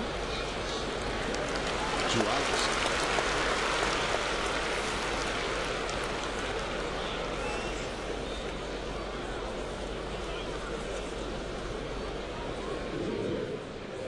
Time to take a look at today's Toyota text poll. Get the results. Which part of Derek Jeter's game do you most appreciate? You've been texting us at 58772.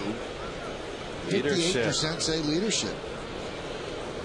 Then durability, defense, and offense is last. Surprised? Yeah, he just all-time Yankee hit leader. Not that they don't respect it, but that's the least that they appreciate. The 0-1. 1-1. Well, AJ threw 41 pitches in the second inning. He's thrown now 53 pitches over 4 2/3 innings since.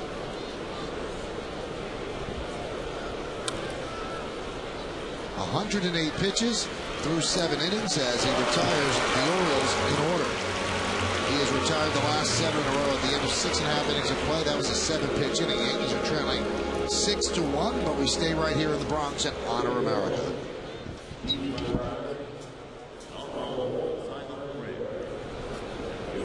Servicemen and women who are serving our country at home and around the globe.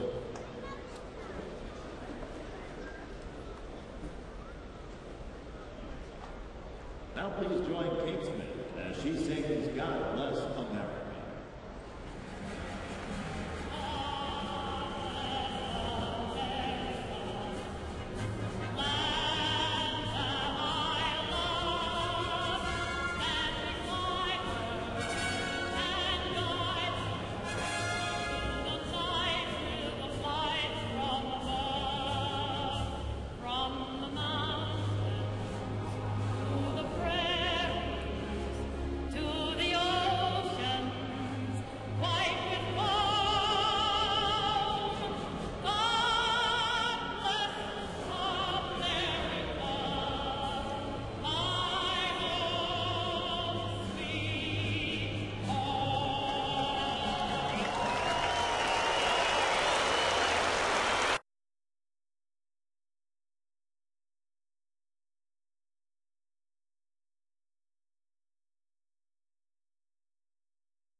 And we will hear from Bob again on the WB Mason postgame show. Bottom of the 7th inning. Orioles 6 and the Yankees 1. So the Yankees 9 outs to catch up to a 5-run deficit. Robinson Cano digs in against Brian Mattis. Bob doesn't like the sac fly runs. Well, it takes a little starch out. You get a hit continually. Yeah. Maybe about 5.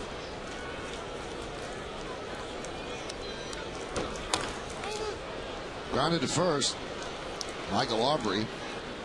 And Cano, who only seems to get 2 hits a game against the Orioles, is actually 0 for 3 this afternoon. Yeah, another part of Brian Mattis, Yankees have yet to see him. This is his first time against the Yankees here at Yankee Stadium. And, you know, there's an element, I've always felt, that the pitcher has an advantage until at least the hitters get to see the break, and you know, all they hear from the hitting coach or scout as to what he has repertoire-wise. But until you stand in the box and actually see release point and movement, it's your only gauge, your true gauge. The break, the velocity, they'll give you all of that information, but you have to actually see what's coming out of his hand and how to react.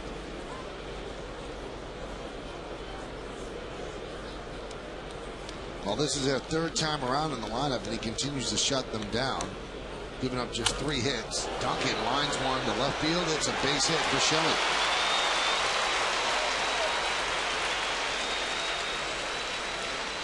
Want to remind everybody that tomorrow on Yes, the Yankees finish out this series with the O's in the Bronx. Complete coverage starts at noon with the Batting Practice Today show, presented by Audi, and then the pregame show. Orioles and the Yankees tomorrow starting at noon, only on Yes.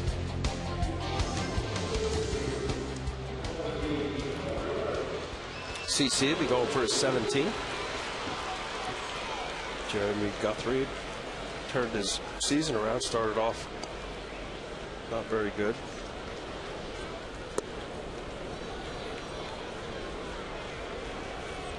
Melky Cabrera takes a pitch outside. I believe that's a rematch of opening day. Guthrie against Sabathia.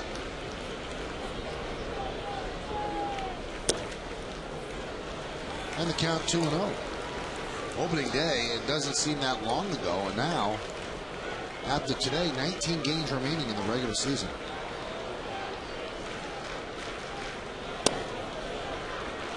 By the way, that single by Duncan, his first hit in the big league since June 3rd of last year.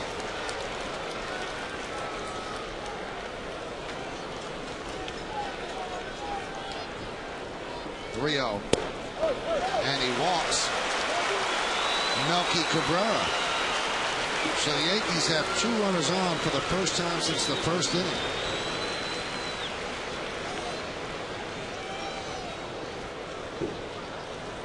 And Kranitz comes out and will talk to the youngster.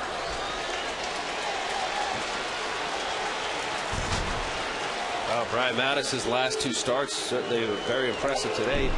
He went 7 innings against Cleveland. It was his best start up to date. I guess we have to put this one in there. And then his previous start, 2 wins in a row, another 7 innings out, and get ready for Jorge Posada. Crowd reacted when he popped his head out of the dugout, so he's going to pinch hit for Jose Molina. On Wednesday, he pinch hit and pinch hit a 3-run home run that won the game 4-2 over the Tampa Bay Rays. Let's take a look at that home run. Turn it on him. Brett Walter's hard fastball inside. What an exciting moment there for the Yankees.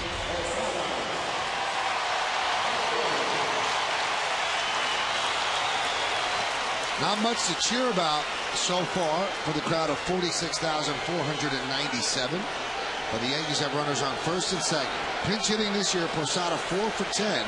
2 of the 4 home runs and 7 runs batted in. That's great numbers for a pinch hitter.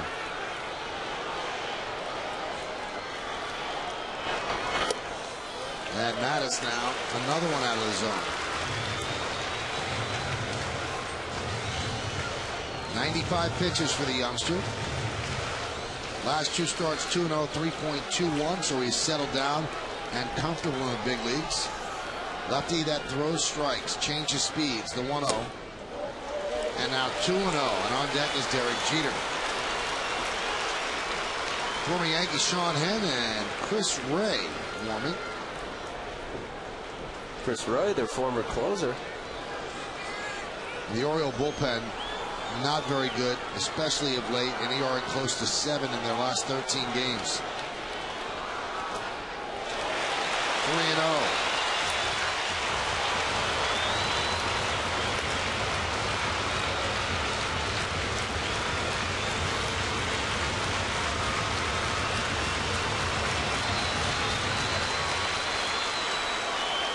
Do they turn him loose on 3-0? And the pitch. Taking, and he takes a strike.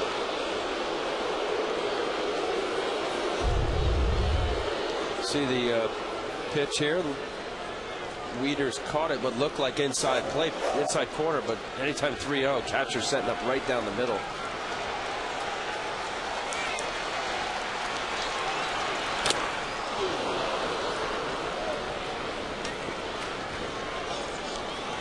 A wake-up call there. Foul tip hitting Matt Wieters in the mask.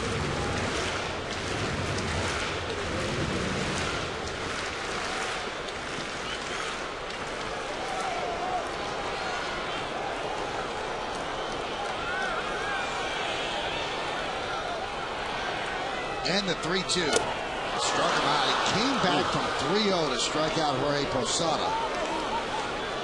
And there were 2 outs. Well, the pitch by pitch, he started off with a little changeup, floated it outside, and then missed down and away.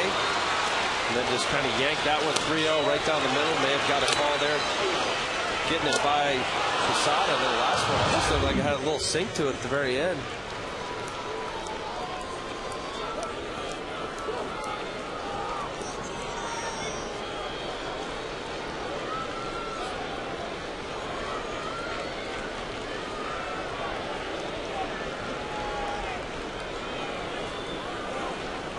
Jeter 1 for 3.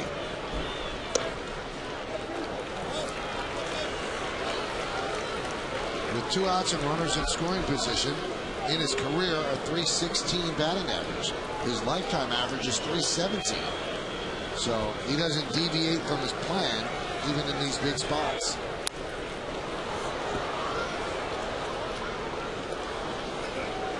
The great players, as Derek Jeter is one of them, they keep the game consistent. What a hitter tries to do in these moments is just to slow it down, not recognizing that he's in a spot that he has to come up with a big hit, but the pitcher has to make the good pitch.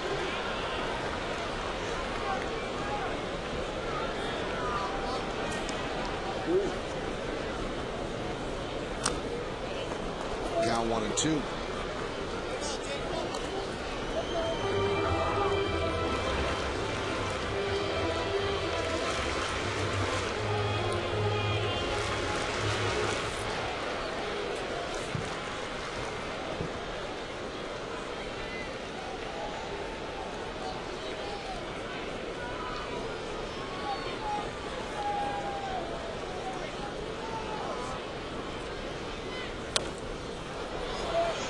Fouled away. So what makes a real good hitter tough in these situations is when 2 strikes, you're down. You try not and don't, if you're locked in, to think anything different than what your first pitch approaches right on up to in a pitcher's count, as it is right now for Mattis. 1-2. And Derek Jeter's done it as well as anybody in baseball.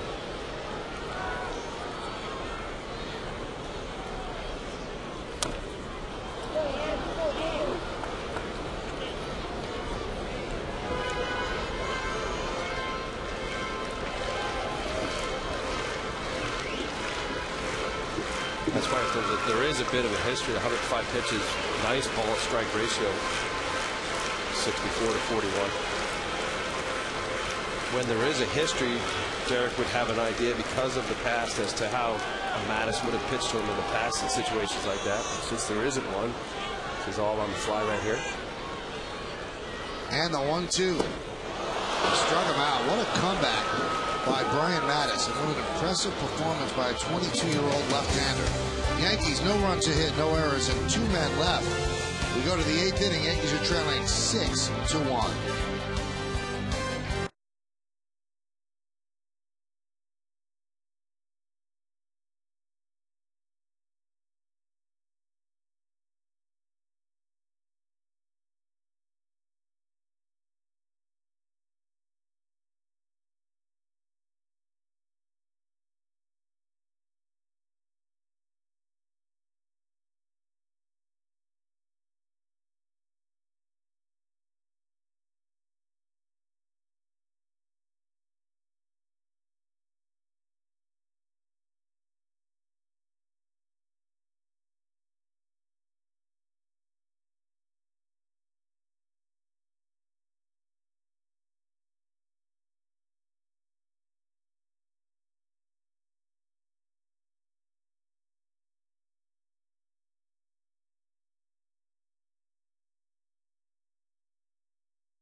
two of us here on the booth for the Chevy Player of the Game.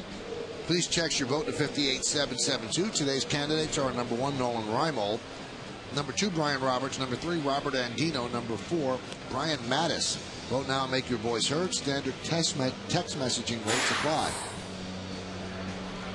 Time to make the call to the bullpen for Joe Girardi, and it's brought to you by AT&T, your world delivered. And that call to the bullpen brings in Josh Towers. That's what he did with Trent Wilkes-Barre, 19 games. Good numbers. Spent some considerable big league time with the Toronto Blue Jays. Posada now takes over behind the plate.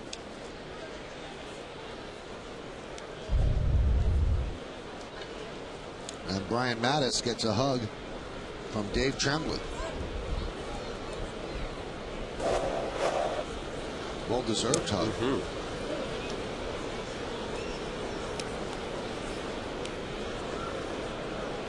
Well, Dave Tremblay was hoping that his young pitcher would come up big here in New York, and he certainly did that.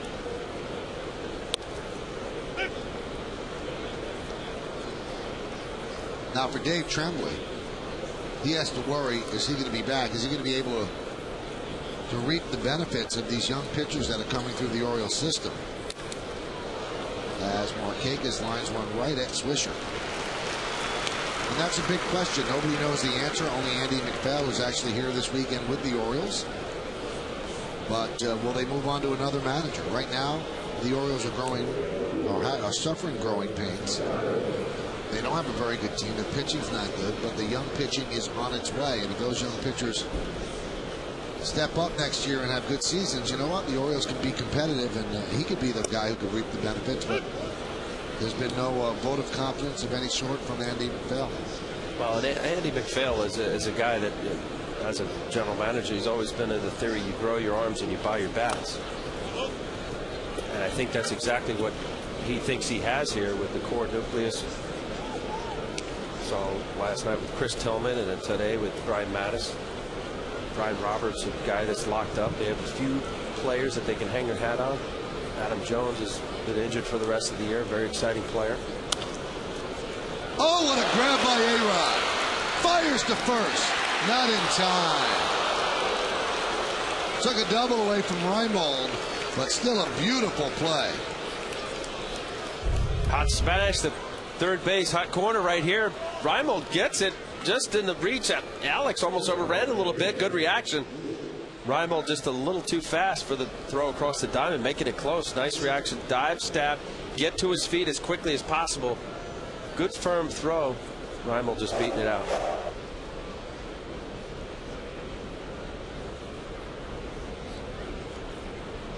Here's Luke Scott. And there's a strike.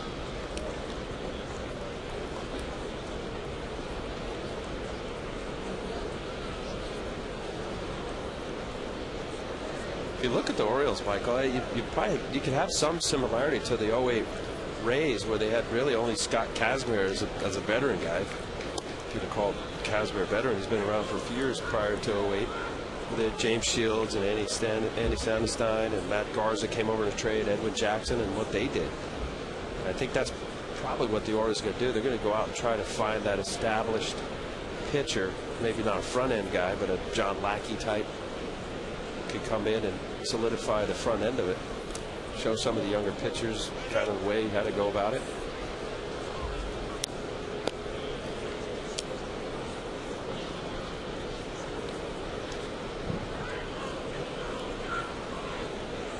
It's got to be a good feeling for Andy McPhail as he continues to try to build this team. You look at this game, you've got Brian Mattis on the mound, and you've got a rookie catcher behind the plate. That bodes well. You can get a battery and develop a battery. That's pretty good.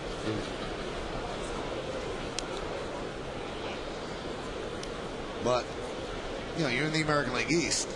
Incremental steps aren't going to get it done. You got the Yankees and the Red Sox setting the pace. And I've been talking to a lot of baseball people over the last couple of weeks about this. The huge difference between the National League and the American League. Runner goes, fly ball left field.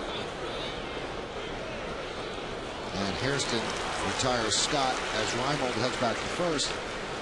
And the general feeling, Al, is that the difference is that the Yankees and the Red Sox set the pace for the rest of the league, where they know that they've got to keep up with these two teams, that nothing is good enough except for a championship, and they're willing to spend money, and everybody else spends to that level, at least try to compete. In the National League, there are no Yankee and Red Sox teams that's pushing everybody else up. That's why in the National League, their teams aren't as good. Well, but you know, and you said it earlier about AJ's rough inning in the second inning, where in the playoffs, if this was a game against Detroit, can you rebound from a 6 spot in the second inning? Could be a loss in a division series game. And Wieters is out, so a scoreless inning for Josh Towers. We'll finish that thought in just a moment. No runs a hit, no errors, and 1 man left. We go to the bottom of the 8th. 6-1 O's.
.15% or more on Cardinals. What a day Brian Roberts has had.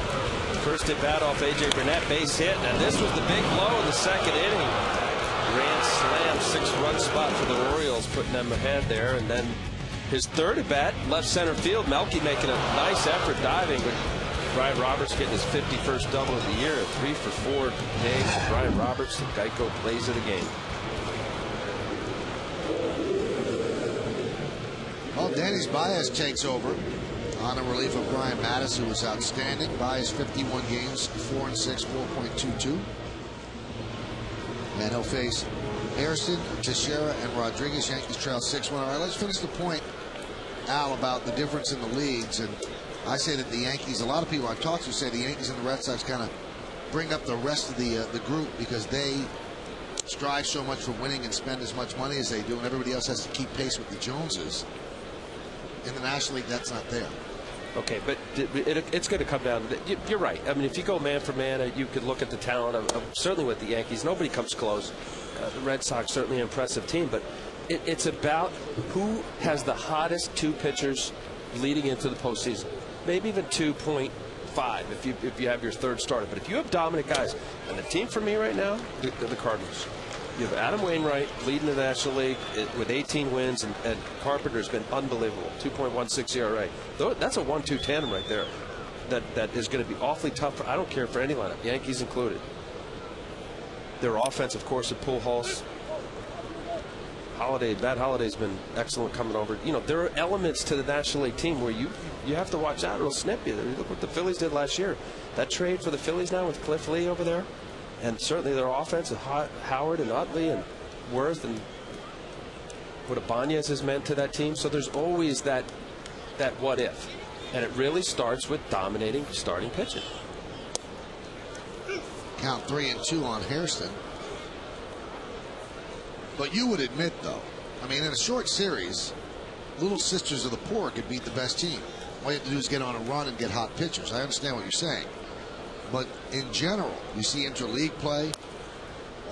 But the National League is dwarfed by the American League. Look at Cliff Lee. Now, Cliff Lee won the Cy Young Award last year and pitched okay this year, but he's been unbeatable in the National League. Look at CC Sabathia, who's unbeatable going from the Indians to Milwaukee. Just unbeatable. And when you make the switch from the, and then John Smoltz and Brad Penny, they got released by the Red Sox, and they've been pitching well in the National League. It's got to be something to it. Hairston just nipped at first base. Yeah. Michael, how about a number 9 hole hitter who's batting 300 or 270 with 15 jacks? You're not dealing with, it's a whole different game. Well, we know fans take their Yankees seriously, so now fans can watch live Yes Network games on their PCs and laptops. If you're an Optimum Online and IOTV customer who watches Yes, go to YesNetwork.com to get more information and sign up for your subscription now. Here's Mark Teixeira. Fouled away. Another thing that people always say, the difference in the leagues, is what happened in the second inning. Now, the Orioles are not a great team, but they've got some offense, people that could hurt you. You have a rough inning in the National League, you might give up 1 or 2 runs. You have a rough inning in the American League, you're going to give up 7 because there's no landing spot. Popped up, a long run for Wigginton into foul territory near the seats, and he runs out of room. True. And look, you mentioned about Cliff Lee and CC going from the American League National League, although Cliff Lee won the Cy Young, so I mean, he was able to do it in the American League as well. But it's about 3/4 of a run. If whatever you see that what the National League pitcher's doing, I mentioned about Carpenter 2-1-6, you can add about 3/4. Adam Wainwright 18-7 at 2.59. He's probably, if you put the comparable numbers and you spread it out over a full year, 33, 34 starts, he's probably right now, the way he's pitched, you could probably say he's a 3.5, 3.6 ERA guy. And Teixeira swings and misses for the second out. So Dennis Baez has retired the first 2 Yankees here in the bottom of the 8th inning. Good changeup from Baez here, just the bottom dropping out of it, Teixeira out in front of it.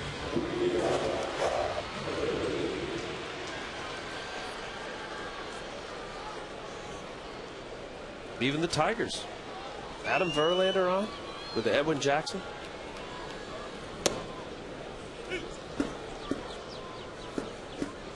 And Porcello. Yes, Justin, of course. Count 0-1 on A-Rod. Alex 1 for 3. Double in the first inning and a fly ball to right, fly ball to center.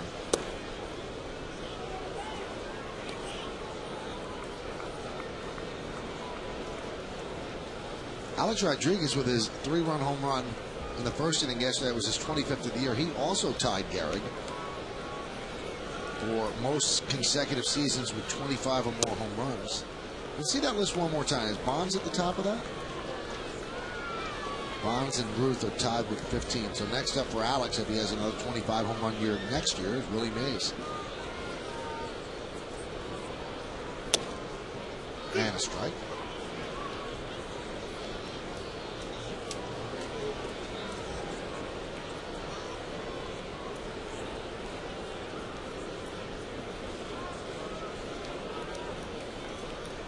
And the 2-2.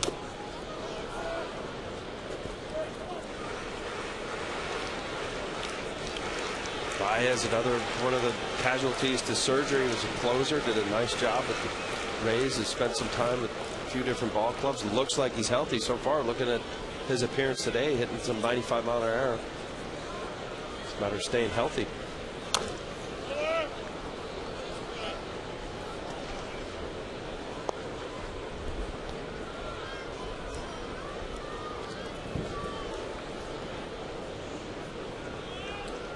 Rodriguez has 9 hits in his last 17 at bats, 16 hits in his last 32, and overall he's at 287. The 2-2 driven the other way and out of play. And the one thing we haven't seen from Alex this year is the drive to right field. I mean, he hit a lot of home runs last year to right center at the old Yankee Stadium. If he just hits fly balls to right center, and the way the wind pattern blows here, well, he can get a load of home runs next year. I just don't think he's had that stroke so far this year. 2-2. Missed outside. And really, Michael, you know as well as any, watching enough of these games and watching Alex Rodriguez's bat, that's it. That's his best swing. Yes, he can hit the ball out the way he did left field last night, but his good approach is that right center gap, I believe. Right off the fist and loop to Wigginton, and the Yankees go down in order against Danny's Baez here in the 8th. We go to the 9th inning at the stadium. Orioles holding on to a 6-1 lead.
Work as we go to the 9th. Ty Wigginton will lead it off. And the pitch low, 1-0. 6-8-1, leading 1-4-0. Yankees lost last night 10-4. Line drive to left field, a base hit for Wigginton, his second of the game. He's 2 for 4. After the final out, you have to keep it on yes for the Emmy-winning WB Mason postgame. Join Bob Arantz and Kimberly Jones for highlights, analysis, and more from this game with the Orioles, and also from around the rest of baseball. Plus, get the reaction from the clubhouse. It is the one and only WB Mason postgame, only on yes.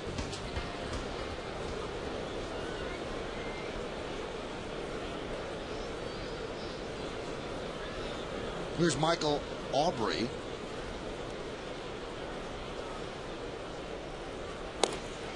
Now, I didn't check this with Elias, Al, but I think that the Orioles are the first team in Major League history to have a guy who played first base whose first name was Aubrey, and then have a guy who played and his last name was Aubrey.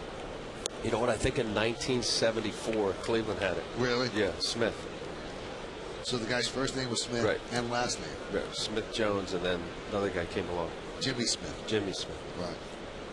I thought well, I said this was the only one to have Aubreys. Oh, yeah, no, right. That's true. That's definite.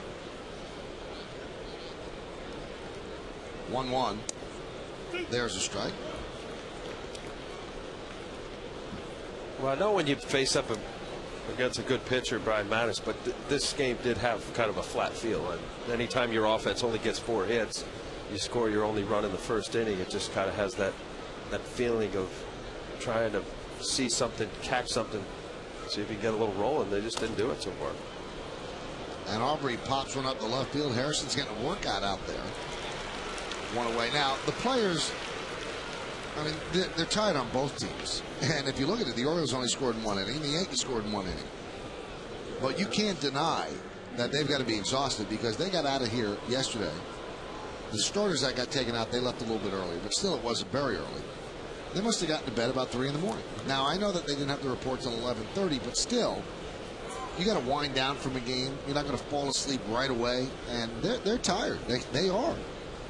Not an excuse, but certainly if you're looking for reasons why they look a little sluggish, that could be it. And you don't want to take anything away from Brian Mattis. You're right, Al. He was dealing.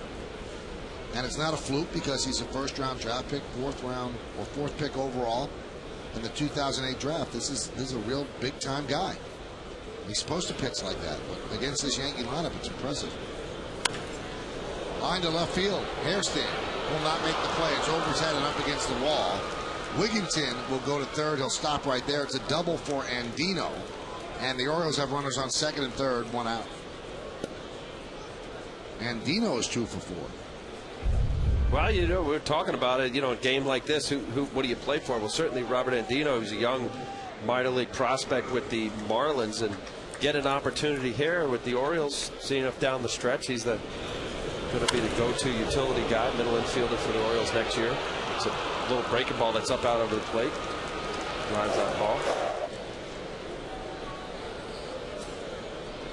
And they're going to intentionally walk Brian Roberts, so they'll try to set up the double play with Fiorentino due up. So Roberts would have had another chance at the cycle, but not to be. He's going to get an intentional walk instead. So you're going to have Wigginton at third, Andino at second, and Roberts is at first. Now the Orioles are poised to take 2 in a row from the Yankees, and when you consider what they've done since the All-Star break, that's kind of startling. They are 17 and 35 in 52 games since the break. 17 and 35. There's ball 4. Along with Al Leiter, I'm Michael Kay. You're watching Yankees baseball right here on the Yes Network. We thank you for joining us on this Saturday afternoon. And the Orioles lead the Yankees 6-1 top of the 9th inning, but they're looking for more. They have the bases loaded with 1 out, and Jeff Fiorentino coming to the plate.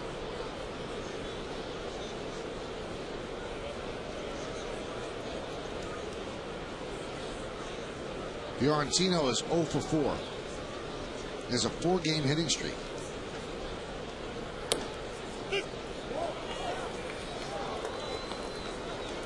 Long stay in the minors for Fiorentino, called up and getting an opportunity to show the Orioles he belongs. That's why these guys play hard, as Al mentioned earlier. This could be their ticket to a job next year, or maybe impress a scout who's sitting behind home plate.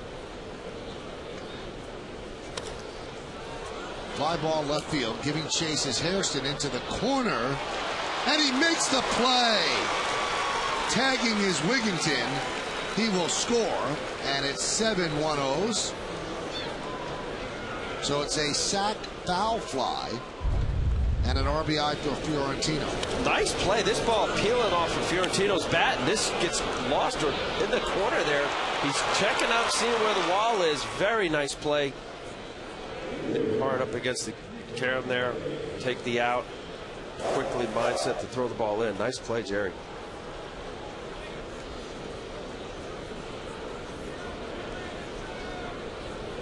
Here's Markakis. Runners on first and second at 2 outs.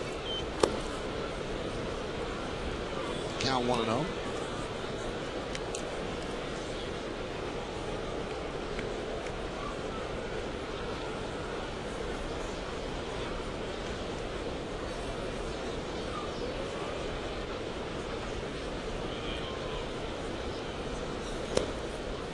Sergio Mitre asked me today, when he came in relief of Edouard Ramirez right before the rain delay, if that was in fact an appearance in a game.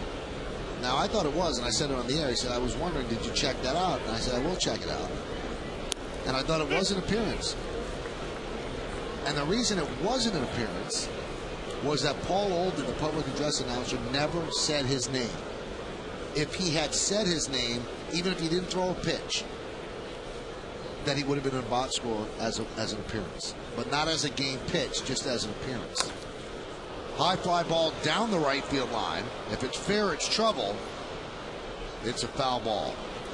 Well, that's what last night when we were wondering, obviously a lot was going on with the rain delay, and then Wally Bell, the crew chief, would call in the tarps, the grounds crew to bring the tarp out, but at the time I didn't hear the public address announcer say his name. But that's right, huh? So you don't even have to stand on the mound, throw a pitch? As long as you come in, Coming in to pitch for the Yankees, Sergio Mitre. Starts to pour. He never even warms up. They put the tarp on. An hour and a half rain delay. They don't want to send him back out. That's an appearance.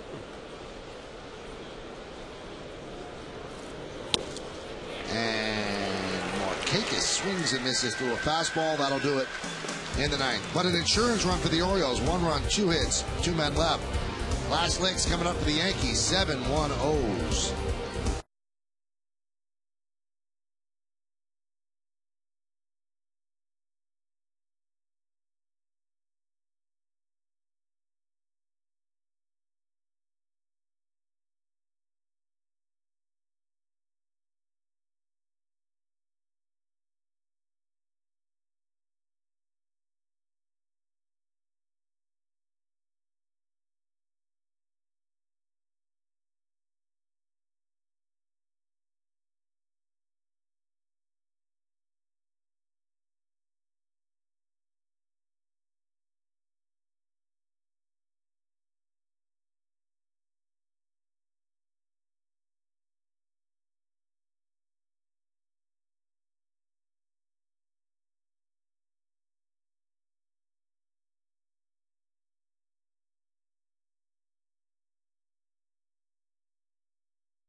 Announced the Chevy player of the game, as voted on by you, the fans, and the 2 of us here in the booth. Well, it was the young starting pitcher for the Orioles who pitched 7 innings, only 4 hits, baffled these Yankee hitters at an assortment of changeups and sliders, curve, 2 walks, 3 strikeouts. What a performance for the young Brian Mattis, Chevy player of the game.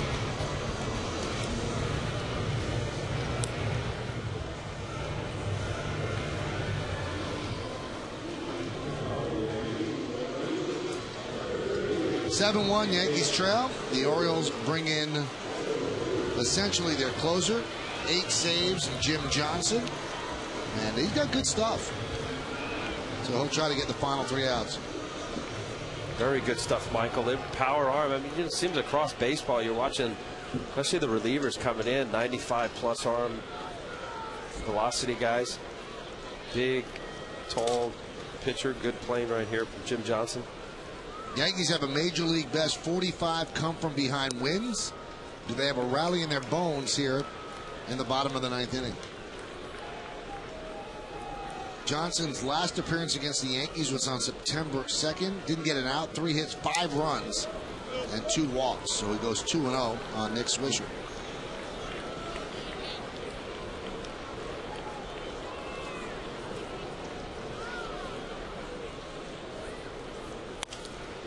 Fouled away.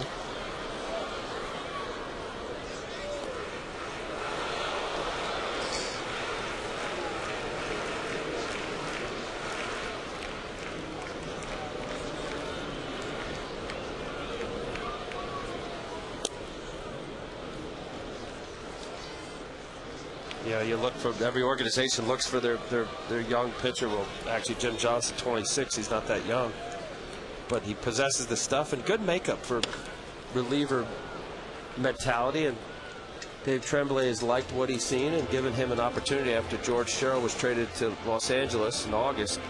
He said, "Okay, Mr. Johnson, you're the closer. Let's see what you can do." From Endicott, New York, upstate.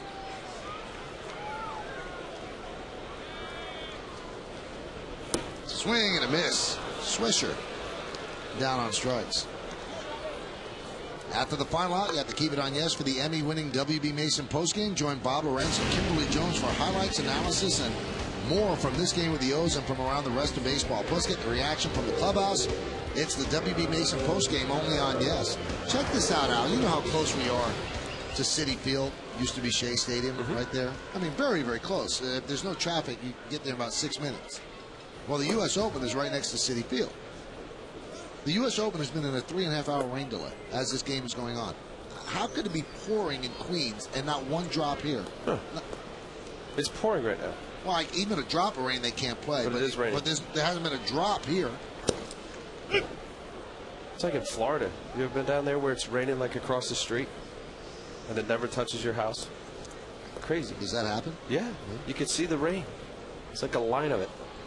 It's kind of that day all day today with the cloud coverage. That's a base hit up the middle for Robinson Cano.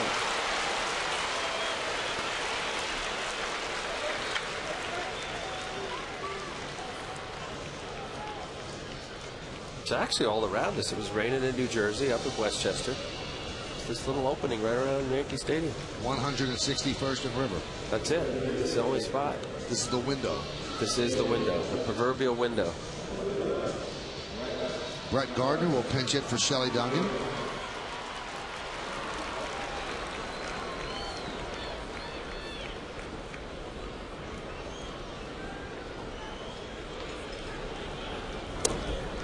Gardner a couple of hits yesterday. I asked Joe Girardi how did he choose the 3 starters that didn't get the rest of the night off. He said, well, Matsui I would have liked to have. He said, but I ran out of players. He said he was the DH, so I said, okay. He's just got to hit. He's not going to play the field. He said the other 2 guys, Gardner and Cabrera, they're the youngest. He said, I couldn't. He said, I know that Michael Dunn was an outfielder. I didn't want to run him out there. And I felt it was better that he pitched. So it wasn't drawing the short straw. It was simply who's the youngest guys, and those are the guys that stayed in. Fair enough. The 1-1 popped up.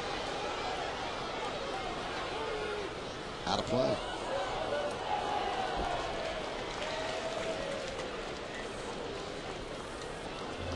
Melky played, and Gardner played the whole game. Gardner ended up getting a knock out of it. Two for 4. Well, Mariano and Phil Hughes have not pitched in a couple of days, so just getting in some throwing in the bullpen.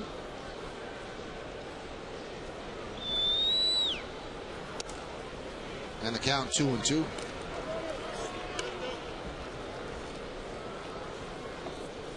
Yeah, that out there, that's just an elevated version of playing catch with someone down squatted, throw some strikes, maybe about 75% effort for those 2 guys out in the pen right now.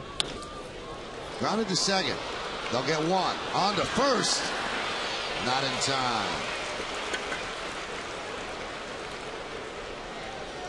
Gardner's too quick, so the Yankees are down to their final out. No chance. As soon as this ball's hit, I don't know how many times. It doesn't have to be a 2-hopper to the middle infield to get him in a double play.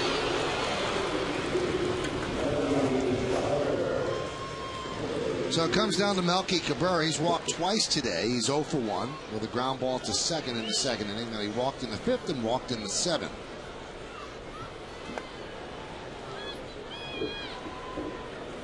Johnson deals.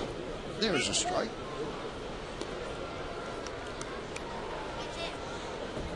So yesterday the Orioles snapped a 10-game losing streak to the Yankees, now trying to build a 2-game winning streak.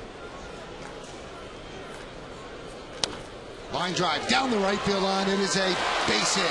It'll go into the corner. Gardner rounds third. They're sending him home. He will score.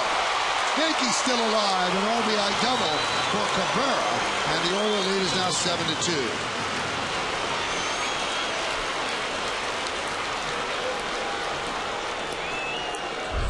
Melky with a couple of walks gets this breaking ball. It's up in the zone, hangs it up enough, able to just keep it inside the right field foul line. Brett Gardner just missing maybe about a foot. 26 doubles a year, 59th RBI. Speed of Brett Gardner going, okay, this is all the way right here. Head down. No play at home.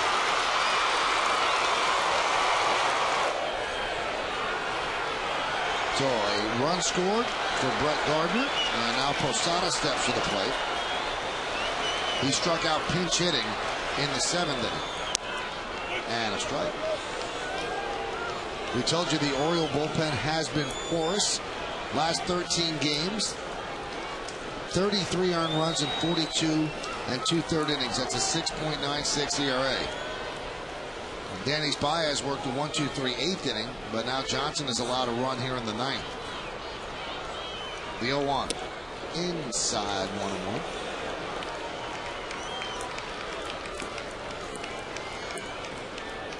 Tough going for a manager. You don't know what to do. You stay with your starters maybe a bit longer than you want because you're just somewhat fearful of calling for a reliever. Hot shot up the middle. It is a base hit.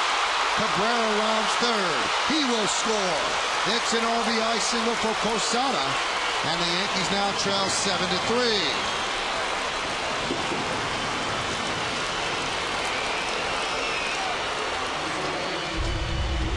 Posada taking this sinker, running down and away. Nice piece of hitting right back through the box.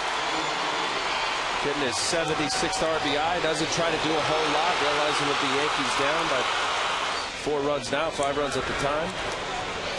Just chip away, keep the line moving.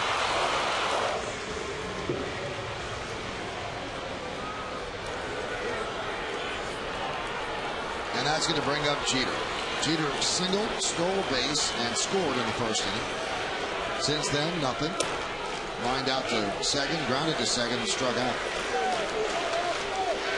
Matsui comes out on deck and pinch hit for Hairston.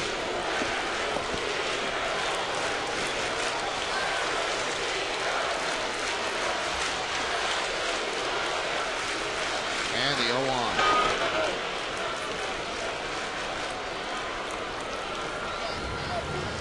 Yankees get 2 more runners on, and that brings the tying run to the plate. And the person of Mark Teixeira. But Jeter and Matsui have to do their job. 7-3 O's. The 1-1. 1-2. Derek didn't like that first call of the sequence. Thought it was inside. I think he thinks this one's down. Might have been right. Well, definitely where Wieters caught it. It's the angle of where the pitcher's thrown it.